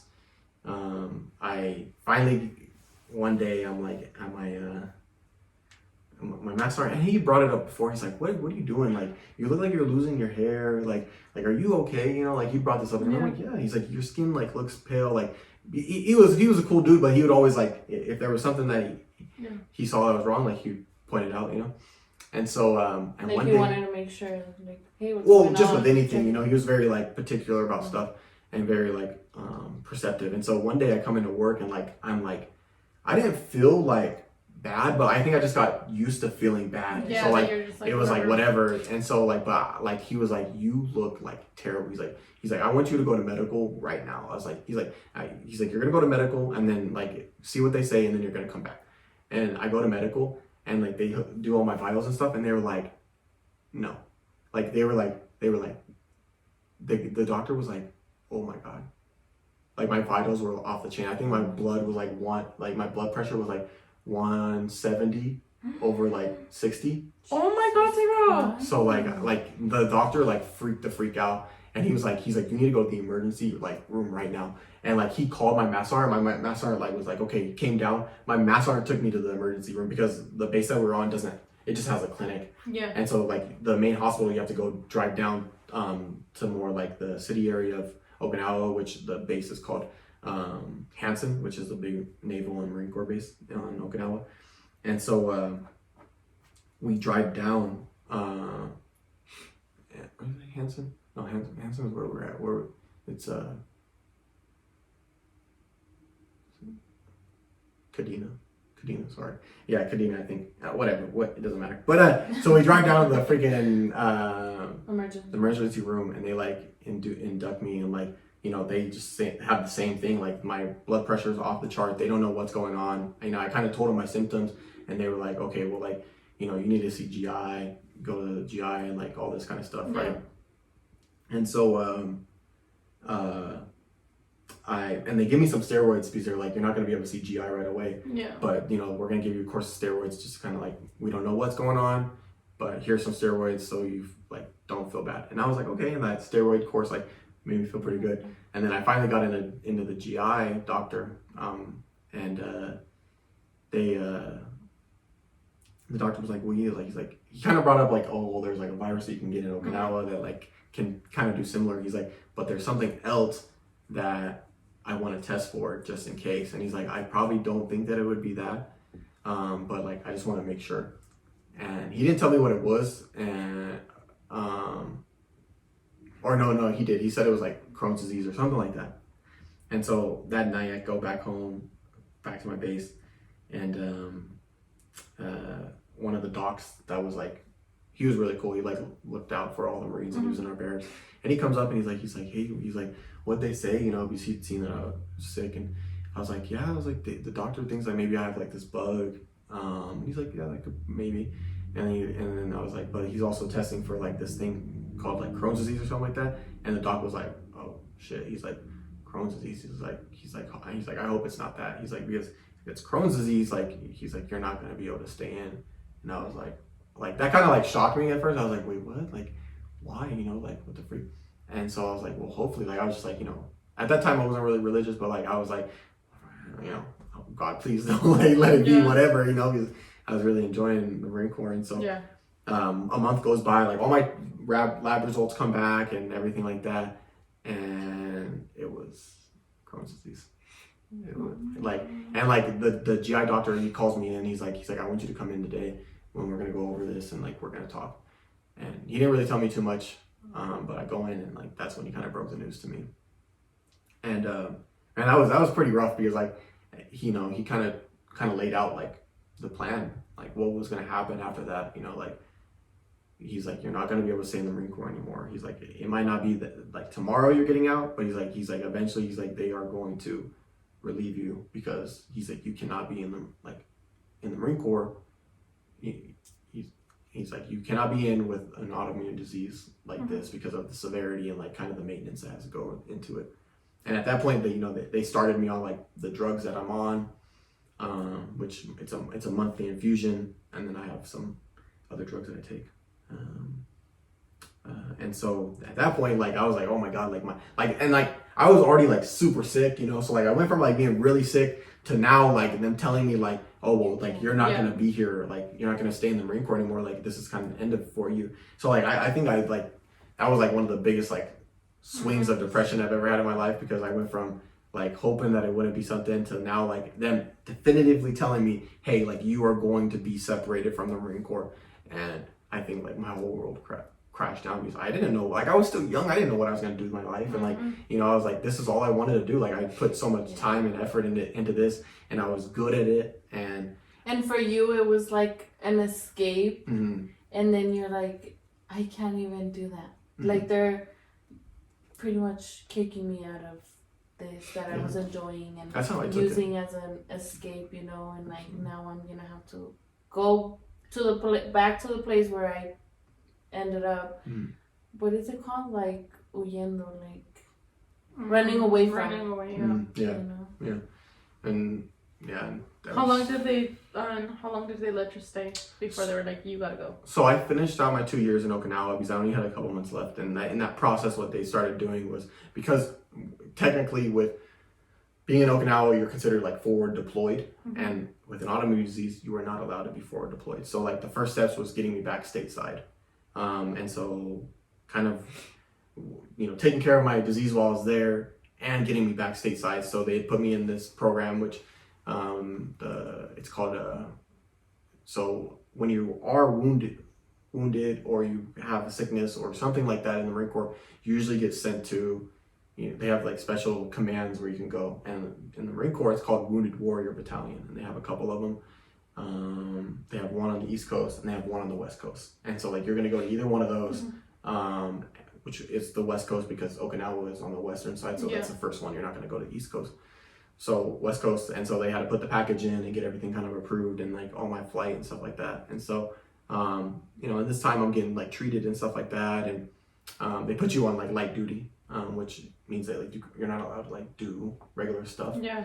Which is kind of weird because like now you're a Marine and now like you can't even really like do your job. So it's like now so it's like I existed in this weird limbo phase where like it's just like I was like a ghost, you know, like I felt like a ghost. And so with all the like depression that kind of went along with it, like I think that was like the one time in my life that, and I was telling you this kind of before, that like I probably like felt like I wanted to like just like disappear, you know, like it was pretty bad. Yeah. And so that kind of goes by, and it takes like 3 months. So 3 months go by, and they finally get like everything situated. Mm-hmm. And so I get sent back to the United States, and I landed in California on like right before Christmas, and so which is cool. Like I'm back, you know, in the States, like whatever. At least I can kind of enjoy Christmas, because in Okinawa they don't really celebrate. They don't go crazy for like Okinawa, you know. So it was like cool. Like I was gonna have my first Christmas in like 2 years, and so that was cool. Coming back and kind of just getting used to the commands different, and kind of how, you know, Wounded Warrior commands operate. And like, so what their whole premise is when you get there is, you know, you're kind of there to, so either you're there to get better and go back to the fighting force, or you're there to get medically separated.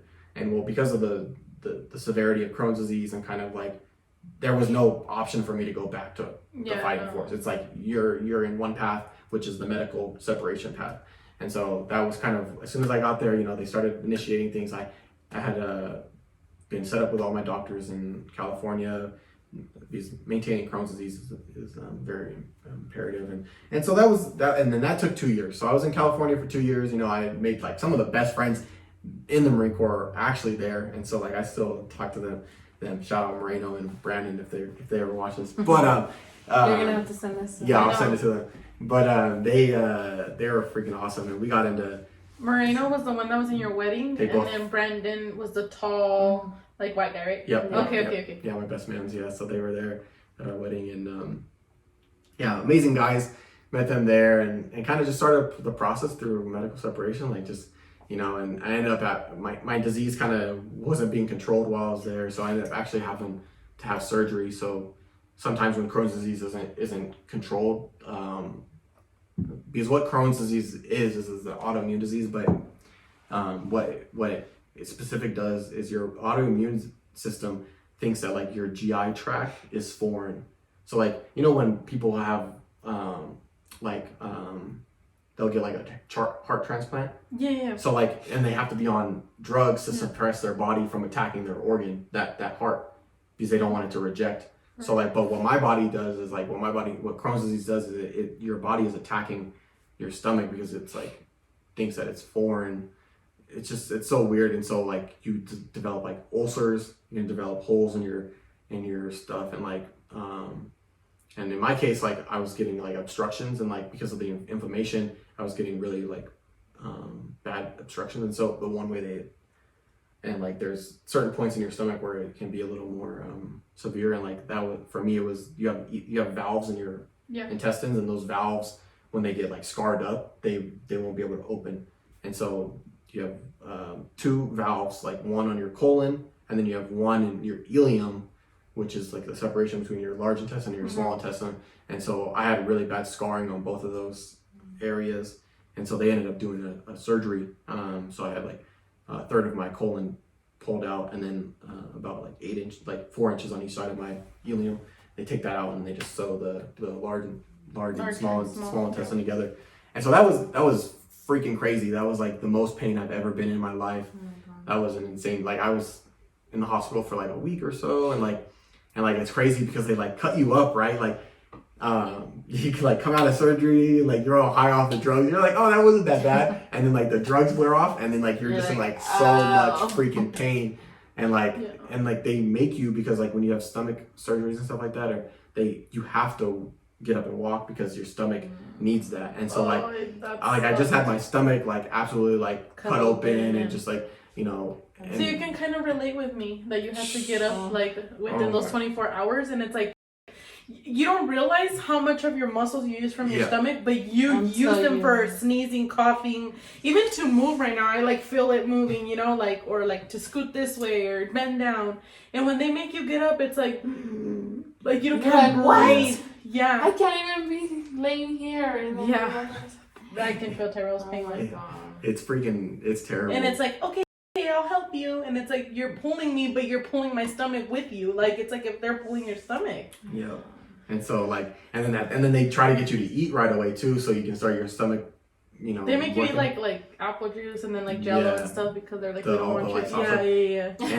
And like this was like this day was the worst day, because like I get up and I'm all like, they're making me walk around and they're making me eat. Ooh. And like my stomach had not woken up yet. Like, so like it wasn't digesting. So I ended up like throwing up. And like I've never like, I don't think I've ever really like passed out in my life from pain. And like I was like throwing up and like Passed out. and like I'm like trying to go to the bathroom, you know, because and like I freaking passed out like in the bathroom, and it was insane. Like the nurses come in, the nurse comes in like, and this dude cracked me up. I'm like on the floor like you know like in like groveling pain, and the guy comes in and he's like, "Are you okay?" Sir. Yeah, sure. I'm on the floor and you're asking me if I'm okay. And so that was like funny. Yeah, you know, yes. Oh, okay. that was terrible. That was such a bad experience. Tyrel's over here like, I know, like, are you Oh okay? my twitching and everything, and it's like, oh, you're okay, right? It's Yeah, like, get up. Get your Get ass it, up. I Come on. Yeah, that was. ¿Qué te dijo oh, Tyrel? you're a That was Marine. fun. It's like, That was so. Yeah, exactly. he's like, oh, you're a Marine. Come on, Yeah. get up, get up. Exactly. I'm like, Remember that guy that was what's the front of the ship? I'm gonna call him. the quarterdeck. Yeah, you need to get a quote right now. Get your ass up. Yeah, that's what it felt like. I was like, please help me up, sir. And he's just looking at me. Like, please help. Okay. Like, He's I'm like, just I'm gonna a go get. baby. He's like, I'm gonna go get your nurse. I'm like, okay, whatever. I'll just lay here and basically die because you need to go get my nurse. No, help me up. Oh my god. So that was terrible, and so ended up getting that done, and then and that was like towards the end of my 2 years in California, and then I ended up getting cut my orders. So like when you're done with your medical process, they will cut you orders. And to go home, like you're done, like they get you your separations Oh my god, that papers. has to be so sad. Yeah, that was like a really like Emotionally. yeah. I was like really not wanting it to be over. Like I kind of wanted it to go as long as possible. Mm-hmm. But I did get to finish my 4 years. Like it was, so my last order. Oh yeah, because you did 2 years in Japan Mhm. and then you still came to California. And you still did 2 years. Yep. So technically, yeah, that's true. So I did my 4 years, and like my separation date was my 4-year mark, which that was cool. At least, and so I came home. Well, and in that process, like, you know, I didn't just like sit around and like grovel. Like I was, you know, sad for a while, but then I was like, I need to do something. Like I need to prepare, and so I kind of did some things. I went to school, did some stuff while I was in California, kind of prepared myself, which was good because otherwise I don't know what I'd be doing now. But so I kind of like prepared myself. I actually got a job offer before getting out. So to do what you're doing now? yep, to do it. Ooh. So I got a job offer, came back home, started working, and then went lived with my best friend again for a little bit because I was like, well, where am I gonna live? Yeah. So I lived there for a little bit, and then I started the process of like getting a house and stuff like that. But then is that when you met the love of your life? that's when I met the love of my life. And Oh, say hi, come on. this is my wife, by the way. You need to know. If you guys didn't know, that's his wife. Yeah. Oh, That's her really? husband. I was about to ask if you were married. I was about to ask you for your But you're digits. never. But you're married, so. Never mind. ¿Dónde está tu anillo, Tyrel? Huh? ¿Dónde está tu anillo? I just got done taking a shower. Oh, dang. La comadre's gonna get tóxica. No, me, you know. It's like. Cállese, So, yeah, how did you meet the love of your life? So how did we meet? So I actually met her through my best friend. It was funny, like I remember that day. Graduation party. yeah, we were at a graduation party, and she was so like my best friend. So you were friends with my best friend's sister at the time, and and so like we're at this party, and I'm like, you know, like what's up with her? Like why isn't she married? You know, like what's she doing? Why did she wish she Like, weird? What? you know, Like, what's wrong with her? yeah, like. She's too old to be single right now. It's like, So I was like feeling her at the party, and like I just wanted to like get a background. So like I was talking to her sister, Melody boy. and so kind of got the deets on her. And I was like, okay, I see you. And so then I added her on social media, and He like did go on it? Yeah. Oh, I was Mr. like, Tyrel. Okay.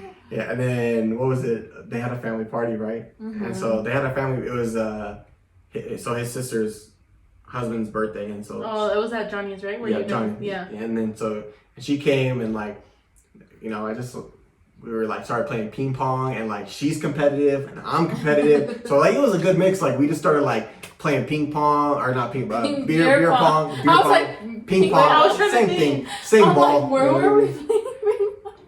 Oh yeah, similar. Yeah, similar. Tomatoes. You know what I mean? And so and like that was pretty cool, and like we kind of just started talking that night. And, No, well, oh the yeah, Johnny's yeah. party? Yeah, you guys. Yeah, did we talk. talked for a little bit, but La from comadre se when- andaba haciendo el rogar. I know. She was From acting when- all hard to get at her. Yeah. From when you added me from Facebook, we didn't start like talking. No, not until, then. But like at the party, we started talking because like Yeah. that was like the second time that like we saw each other, and I was like, Mhm. you know what, I'm gonna shoot my shot and like get to know her, like God. talk to her. And so we started talking, and then that kind of like led to like us going to Texas with La Comadre. Like that was fun. That was tell them how like I got the invite to Texas because it wasn't even you that invited me.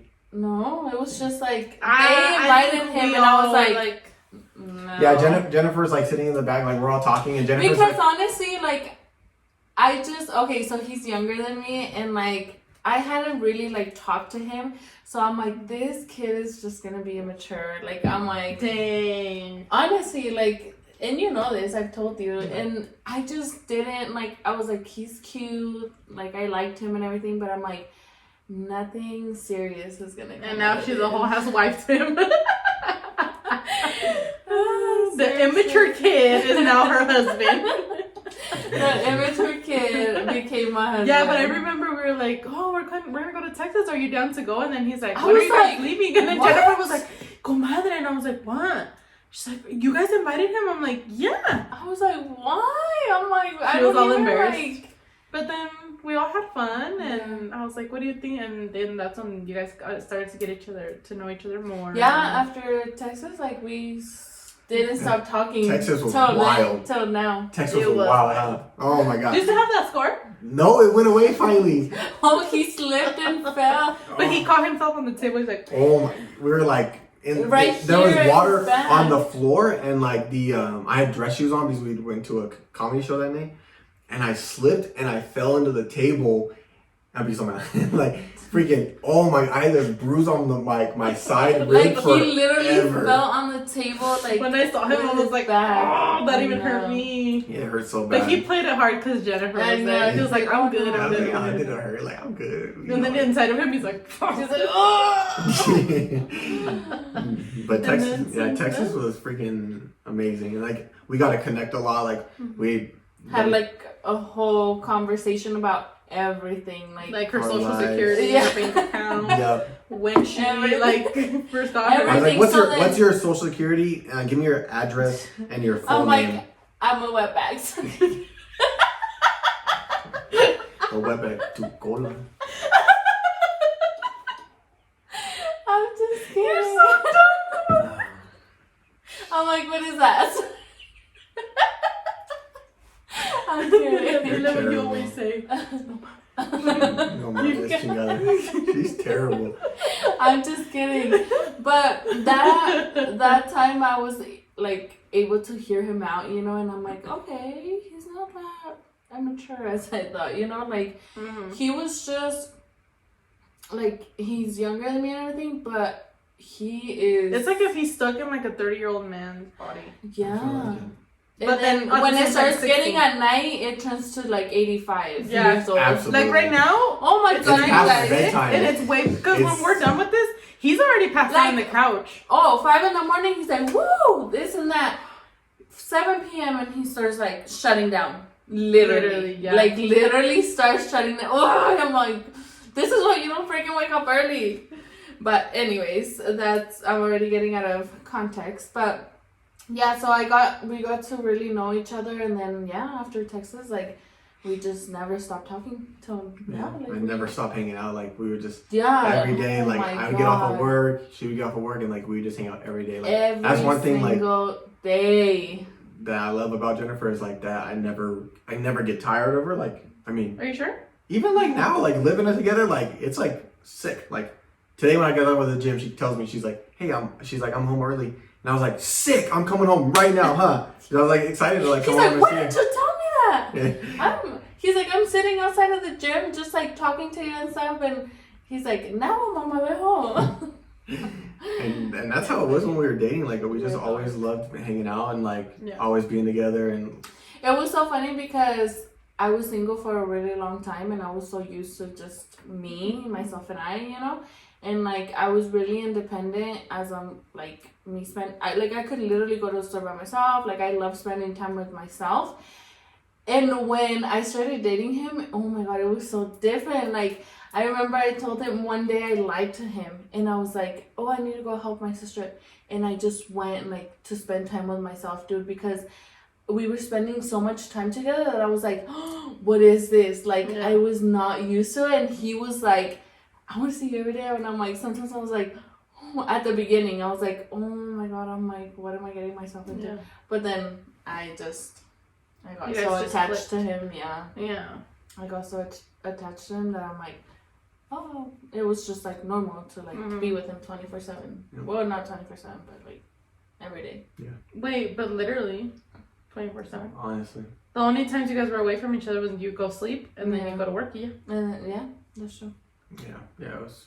Which it was so funny because like we were that couple that like you would probably like make fun of, you know, because like we would spend so much time together. As soon as I get in the car, we would be on the phone. We would fall asleep on the phone. We would like. Did you hear echarse pedos? Te echaba pedos, Tyrel? On the phone?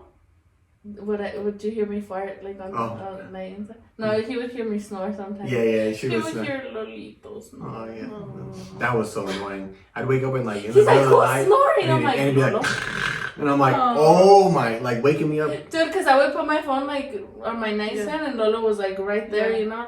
And so he's like, oh my god, he snores so loud. That dog could snore. Like English bulldogs snore so loud. Yeah. Because my mom's would always snore, and then like when he would like move a little bit, he would be like, and then he'd go back. But yeah, so then we met and we're here. You guys never left. Yeah.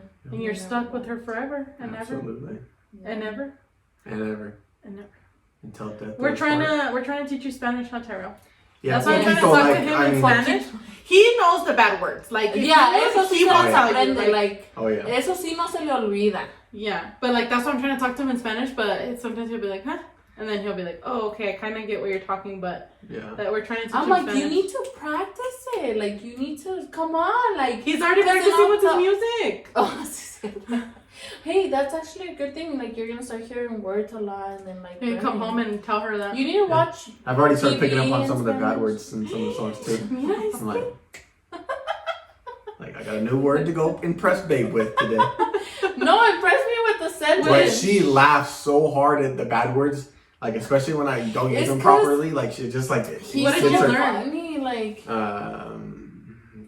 mencilla, what else do you know? Like, there's so many, I mean, chingada, mensa, I mean, that's like his favorite word, chingada. Yeah, that's my favorite word. It's because, like, no chingas. No chingas, yep. It just sounds so funny because, like, I know that sometimes he doesn't even know what they mean, and he just uses them. And just like hearing him say them, I'm like, don't laugh, because I'm like, you shouldn't be saying them. But it's just so funny. Like sometimes I just can't. I'm like Aiden. Remember, he wasn't expecting that time we were playing. We were playing this board game, and then Jennifer ended up winning because he was so confident he was gonna win, and Jennifer ended up winning. We were all quiet, and the next thing you know, he's like, "No chingas," and then Aiden's like, Mommy, Tyrel just said that, and he just started laughing because he thought it was like the because even him, like, he knows you speak English and he doesn't expect to hear anything in Spanish coming out of you, and then like it's just like funny, like laughing. My God, I couldn't stop laughing. Until this day, he'll be like, Mommy, remember when Tyrel said that bad word? Yeah. Lo que le enseñas a tu hijado. I know. What you teach your hijado. I know. It's bad. But like. It's because that's why it's funny, because to him they're just like words. It's like if he's saying something, you know, and he doesn't understand how like people that speak Spanish, that they're like, what? Like sometimes like he'll say in front of my family's like and I'm like, babe, like Remember when I told the pastor? You should. Oh my God! Yes, we were like talking to our pastor and everything, and then he's like, he meant to say no manches, but he's like no mames, and I was like, oh my God! And he was laughing, and oh my God, he's like, no, I meant to say no manches. Yeah, it's because the ends are close, you know, like you know, just. No manches. Tyrel Nelson. That was funny, guy. What are you changing your last name, comadre? I'm in the process of. You're already doing that too? So is it gonna be Jennifer Nelson? Ana Berta Nelson? Mm-hmm. No Rodriguez? No.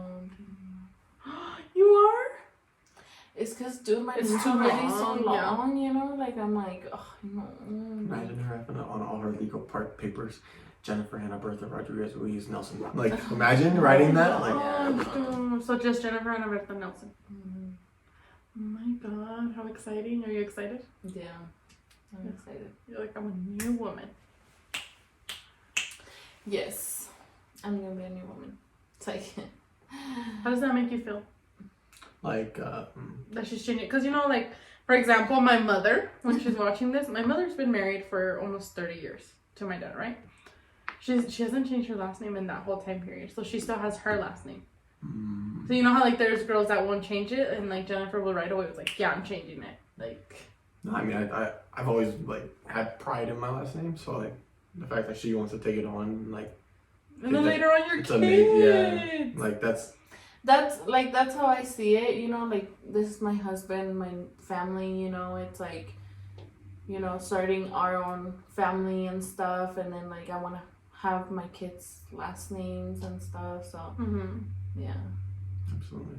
Yeah, so I think it's, That's I like it, yeah, I'm happy about it, so, because at first she's like, I'm gonna keep Rodriguez, and like, and I was like, oh, okay, like, and she's like, and then she's like, or maybe I'll put like Nelson before Rodriguez, you know, like she was talking about it, but like, when she decided like just to do Nelson, like I felt like, and I didn't pressure her, like I wasn't like, oh, you have to do it, because I wanted her to like have like it be her decision, and so like, because at the end of the day, if you pressure someone into it, they really want to do it, and so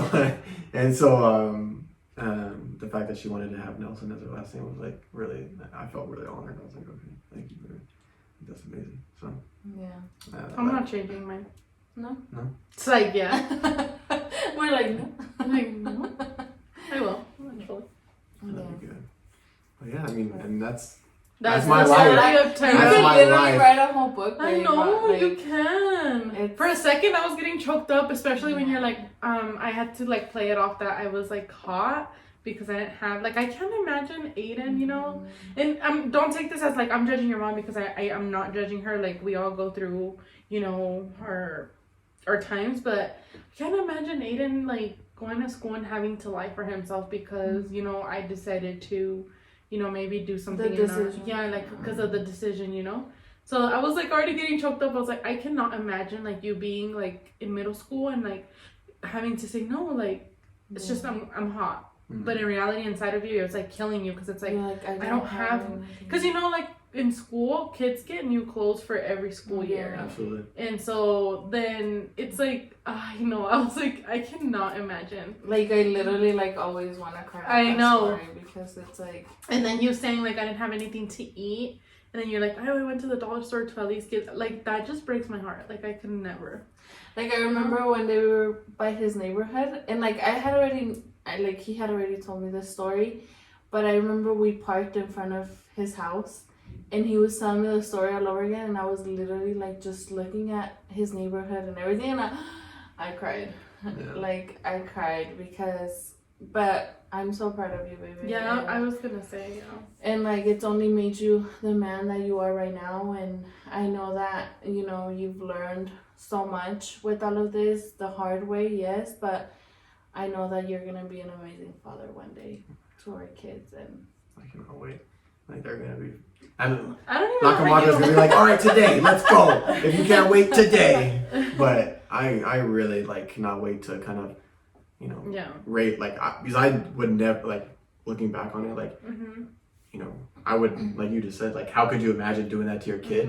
And then, I mean, drugs are a hell of a thing, but I will, like, never, ever let that happen to my kids. Like, I want my kids to grow up never ever wanting anything. And I feel like that's maybe been a big Yeah. driver in my life, is like not ever allowing our kids to ever go through anything like that. Like I'm gonna make sure that they don't ever have to worry about where their next meal is gonna be, or you know, if they are gonna have clothes, you know, and that's like my biggest driver in life, because it's like, and supporting my family, like that's like I think right now, like the comadre said, like now that, because I knew bits and pieces of it, I really didn't know your whole story of like how your mom, you know, went through that and stuff like that. And now it's just like, okay, now I see why you strive yourself, why you work so hard, and why you value what you have, because growing up you didn't have that. So I think like, yeah, once you have your kids, it's gonna change your whole, because even having kids, I can tell you now, it's like it changes your life completely. Like you're like, all right, I have somebody else to think about now, you know. So I think once you guys have your kids, you're gonna turn, like a switch is gonna turn on you. You're gonna be like, oh damn, like it's not just me now. Like now I have a little person that I don't want them to go through that, you know, or ever suffer, or they can't come to me, you know.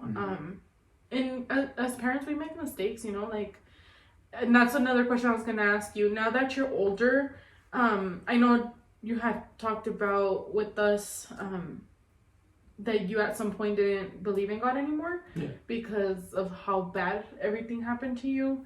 But then you met Jennifer, and now you're in, like, you got into church and stuff like that.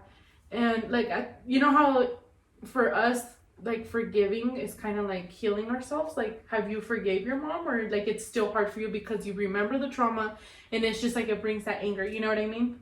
So I think, you know, I used to be like extremely angry. Like I never wanted anything to do with her, you know, and I had tried to initiate a relationship like towards the end of my like or toward, like not the end, but like, you know, the middle of my Marine Corps career, like it's like, you know, let me see. And like it just kind of like would anger me, because like, you know, when I did see my mom, you know, she's over here crying and like, you know, and wanting like, you to feel sorry. wanting to feel sorry for her, but like I never got closure. Like I never got you like know, you never told me sorry for everything that you put me through as a kid, and all of the trauma that I've had to deal with, and like everything that, you know, is still like maybe still affecting me to this day.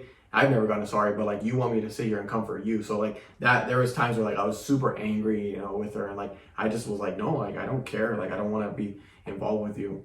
But you know, I think because I wasn't really involved, like to answer your question, I wasn't really ever like involved in the church, you know, like I'd been to church a few times in my life, and but not super religious. And funny, I'll just tell this funny story. When I was in the Marine Corps, when I found out my diagnosis, I had this kid. He was kind of a weird kid, but he's like, maybe this was like God like punishing you for something. He's like, maybe God gave you the Crohn's disease as a punishment. And I was like, wait, what? Like that's like just off, like out of nowhere. I was like, that's insane. And so like I was like, okay. But when I came home, and like, you know, Jennifer was definitely like the big focus of. But then also before you left, that guy that told you, I can't remember what he was. Remember? Like he's like, don't see it as a closed door. Oh yeah. I had this individual talk to me one day, and just, you know, he was religious and kind of talking about God, and he was like, you know, sometimes, you know, God closes doors just to open 7 more. And you know, I think like that was really powerful. His like what he was saying to me was really powerful, and is super powerful in my life, because like God closed a huge door in my life, and something that I was looking forward to, like pursuing the Marine Corps, but he's opened so many doors, and he's been so faithful since, like with Jennifer, you know, with life, like, you know, we've gone through turmoil like in the past year, just with just different things happening, and it's like but God has always been there for us. And you know, Jennifer was super like instrumental in like me getting actually physically in a church, you know, because like I had a little bit of like belief in God before, but you know, we had talked about it, and like kind of Jennifer's, you know, the way she kind of explained God and the church to me, kind of like really in it was in depth, and it was like from a different perspective. It wasn't like how it wasn't super religious or like really conservative. It was more of like from her perspective, and kind of how God has worked in her life. And I kind of really was like, you know what, like, yeah, like I want to go to church, like, and then so we started going to church together, and like, and God is just like, I mean, I think giving glory to God is important, and He has shown that, like, being faithful to Him, and He's been faithful to us. Like, there's been so many things that, like, in the past year that we've gone through, like, just difficulties, and it's like, I mean, you always get out of it. And yeah, absolutely. Like, it's something like He closes a door and then a new one opens. So it's been awesome. So you think like going to church has helped you with your anger as well? Yeah, I think it's made me a little. Sorry, I guess I didn't. Oh yeah, I know. I was like that. No. Yeah, it's definitely helped me with my anger. Not in a sense of like just like disappearing my anger, but allowing me to leave that with God. And like for your question about with like my mom's like how me and my mom have a relationship now, we do. I wouldn't say that it's not a traditional mother-daughter relationship or mother-son. Sorry, I'm not. Man, my bad. It's not a traditional son and mother relationship. Like I keep in contact with her as much as I feel comfortable with. I don't go too much out of my way. Like you have those boundaries. Yeah, absolutely have boundaries, just because of she still lives a different alternative life, and that's not something that me and Jennifer. Yeah, so we have boundaries. And you just don't want to associate that with your life with Jennifer and stuff like that. Yeah, like Jennifer's met my mom, and you can. I don't know. What do you think of my mom? Yeah, I've met her, and obviously, I've always talked to Tyrel. Because I remember he would always tell me, the anger that he had towards his mom and everything. And I remember one day I had to talk to him, and I'm like, you know what? You have to talk to God and not fix this with God, but ask Him for help, because I can tell you what I think, but at the end of the day, this is between God. Is the only one that can help you completely heal that. And I told him, I'm like, you have to forgive your mom, because you have to do it for yourself. How I've always told you, I told him the same thing. And, at that point, I'm like, I didn't really think that you were going to have a relationship with your mom ever again, just because we didn't know anything about her and stuff. Yeah.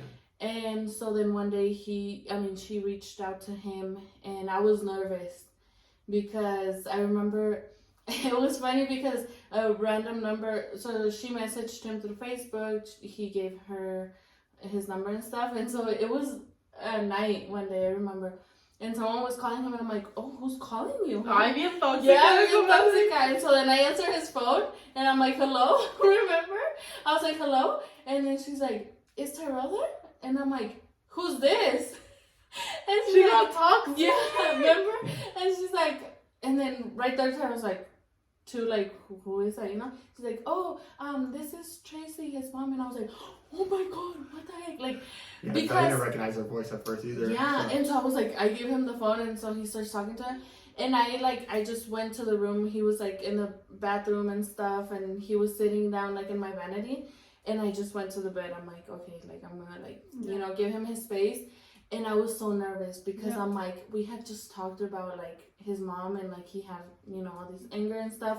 And yeah, I told him like, but he never told me anything like, yeah, I forgave her and stuff like that. But he did his thing with God and with himself and everything. And he was just talking to his mom, and he's like, you know what, I forgive you, and just started talking. Like, honestly, like I don't want to get into depth because I'll start crying, but just hearing him like talk to her like that, like even though she was crying, because it's like she was probably expecting something different. Yeah, like for him to be like, nah. And so it was really beautiful to like hear that from him, and like to know that he's healed himself, and like he said, God has been really faithful and everything. So yeah, I mean, I met her, and she was really nice to me, everything. And I met her. I didn't want to like think about everything that Tyrel has told me, because same thing, I'm not gonna hold grudges. I'm not, I'm like when I met her, it's like if I didn't know anything. It's like a clean slate. Yeah. So, but yeah, like me and Tyrel talked, and he said, like I'm gonna have a relationship with my mom, but I'm gonna let her know that there's gonna be boundaries, and there is boundaries.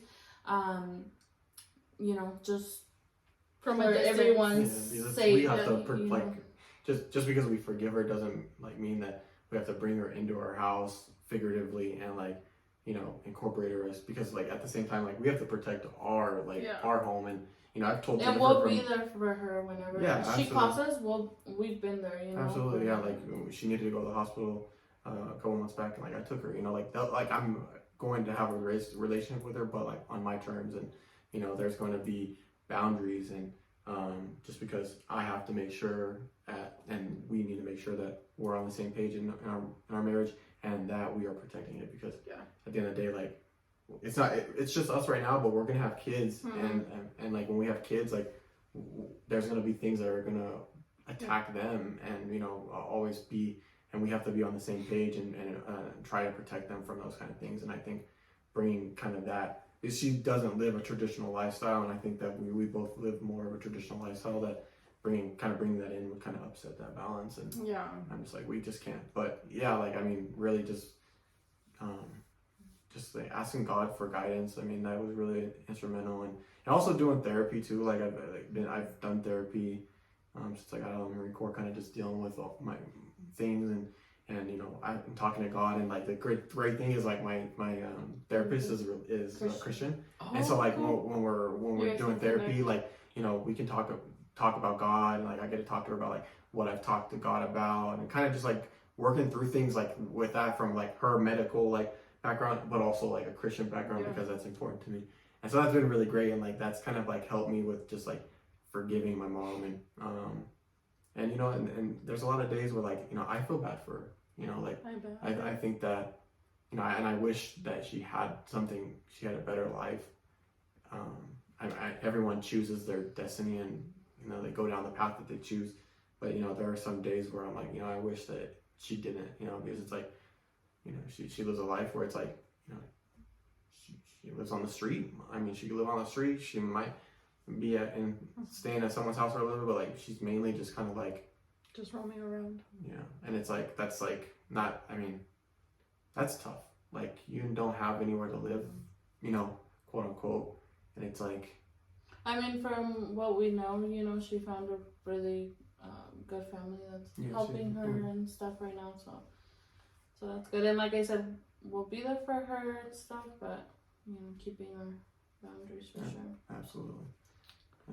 Well, Mr. Tyrel, thank you for sharing your story. You had me like with a little knot in my I throat know. and stuff, and I'm like, oh my god, because I kept think thinking of it. about it, I'm like, like, cause I was thinking on a mom perspective, and like I said, I'm not judging your mom, because maybe I make mistakes, and it could be hard. Parenting is hard, and your mom took a different route, but you turned out to be a good kid, a good, adult. You look where you're at now, because you could have took your life a whole different route, but you didn't, so just think like of it, and God had you. Yeah. He really did. Even though since like you were like, maybe why does God, if there's a God, why am I going through this? Or, at some point you're like, I don't believe in him. But if you really think about it, he was holding on to you this whole time, because a lot of things could have happened. Like, what if in middle school you would have gone to the drug and then you were done, Like, or your mom for like, going crazy is like made you do drugs with her, or or as you got in high school, like you're like, well, my mom's going through that path, so let me go through that path, and that's just how it is. But no, like God took you through the path, a rough, really path, but thankfully, you had those people that kept you going, and despite, maybe sometimes not having like other kids, but you grew up to be successful, and and like how you said, God closed your big door as far as the Marines, but now look where you're at. Maybe you wouldn't have met Jennifer. Absolutely. Or you wouldn't have been like in a relationship with God, or forgive your mom, you would have still had that anger, And I think for one reason or another, he always does things. And there's this saying, I don't know, I think a lot of people have heard it, but God gives his toughest battles to his toughest soldiers. And you're an example of that, because you went through all that, and then you fought that battle, and now you're here, Now you're married, eventually you'll have your kids, and then, you'll parent, and you'll see like, okay, parenting, and maybe you'll connect with your mom a little bit, and it's like, okay, now I know maybe she took her turn because parenting could be hard, or just not in different levels. You can kind of relate to her, but And sin likes misery too. So it's like, if you sin once, like, are you likely to sin again? And like some people, they get into a cycle where it's like you've sinned, and it's like now you have nothing like holding you back, or like maybe get away, like not just sinning, but like maybe you've done something wrong and now you feel bad for yourself. They're the same thing, but then you just keep going down a path where you're just continuing to do it because you've already, like, you feel bad, and then it's like, what do I do? Yeah. I've always said that, when you go through something hard and everything, there's always two options. You can always, have an excuse and blame, do bad stuff and blame it on, everything that happened to you. Or you can be like, because of what I went through, I'm going to do the opposite, and I'm going to be successful and this and that. And I'm sure, like, I can see that you took that path, and, again, I'm really proud of you. Not just because you're my husband, but again, give me your number, Sean. But thank you so much, thank you so much for being here. That was deep, for sure. Super deep. Deeper, kind of like than the comadre. Because with the comadre, también the whole time I cried, but when I went home, my throat was hurting so bad because I just wanted to bawl my eyes out. Because I hold so much, and then right now it's Tyrel too. It's like holding it that my throat hurts right now. So I kept drinking my coffee. I'm like... But that's why, like, I just love listening to people's stories, because you don't it's know like what you people don't go know through. Exactly. You don't know what they go through, and then maybe like you probably see them later on in life, and it's like, oh, like, look at this person, like, or you might be like, oh, this person is like this, but then you really don't know what they've been through, you know. So yeah, thank you for opening up your book, of your life to us. And thank you guys for watching this podcast. I can't believe it's 2 hours, you guys. Like and subscribe, please. Yes, remember, get those views up. Remember when we told him, we're like, yeah, we're gonna do about an hour and a half, and he's like, an hour and a half? What are you guys gonna talk for an hour and a half? That's true. Sir? You went 2 hours, so I hope you guys enjoyed this, because Tyrel really opened up, and hopefully we'll have more stories to come. A topic we may talk about. Absolutely. But yeah, Tyrel, thank you. Thank you guys for having me. Appreciate it. Las comadres. Subscribe, like, comment, everything. Share with your families, your friends, your neighbors. Soon we are working on being on Spotify. Yes. So keep your eye on that, or keep your ears, I guess, because you're gonna be listening us. Spotify is video now too. Oh, it does. Oh, I guess. Hold on, we have some stuff to investigate. So just. Yes, we'll have some work to do. Our tech guy is gonna do some research. Our IT guy from behind the scenes. If you guys have any complaints, anything, please go to the HR, IT, Tyrel, Nelson, everything.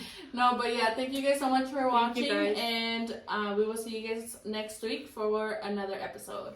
Bye. Bye. It's good. That was really good. I know. That freaking light is hot, man. I can Tyrel had my throat hurting. Dude, oh my god. And then, like,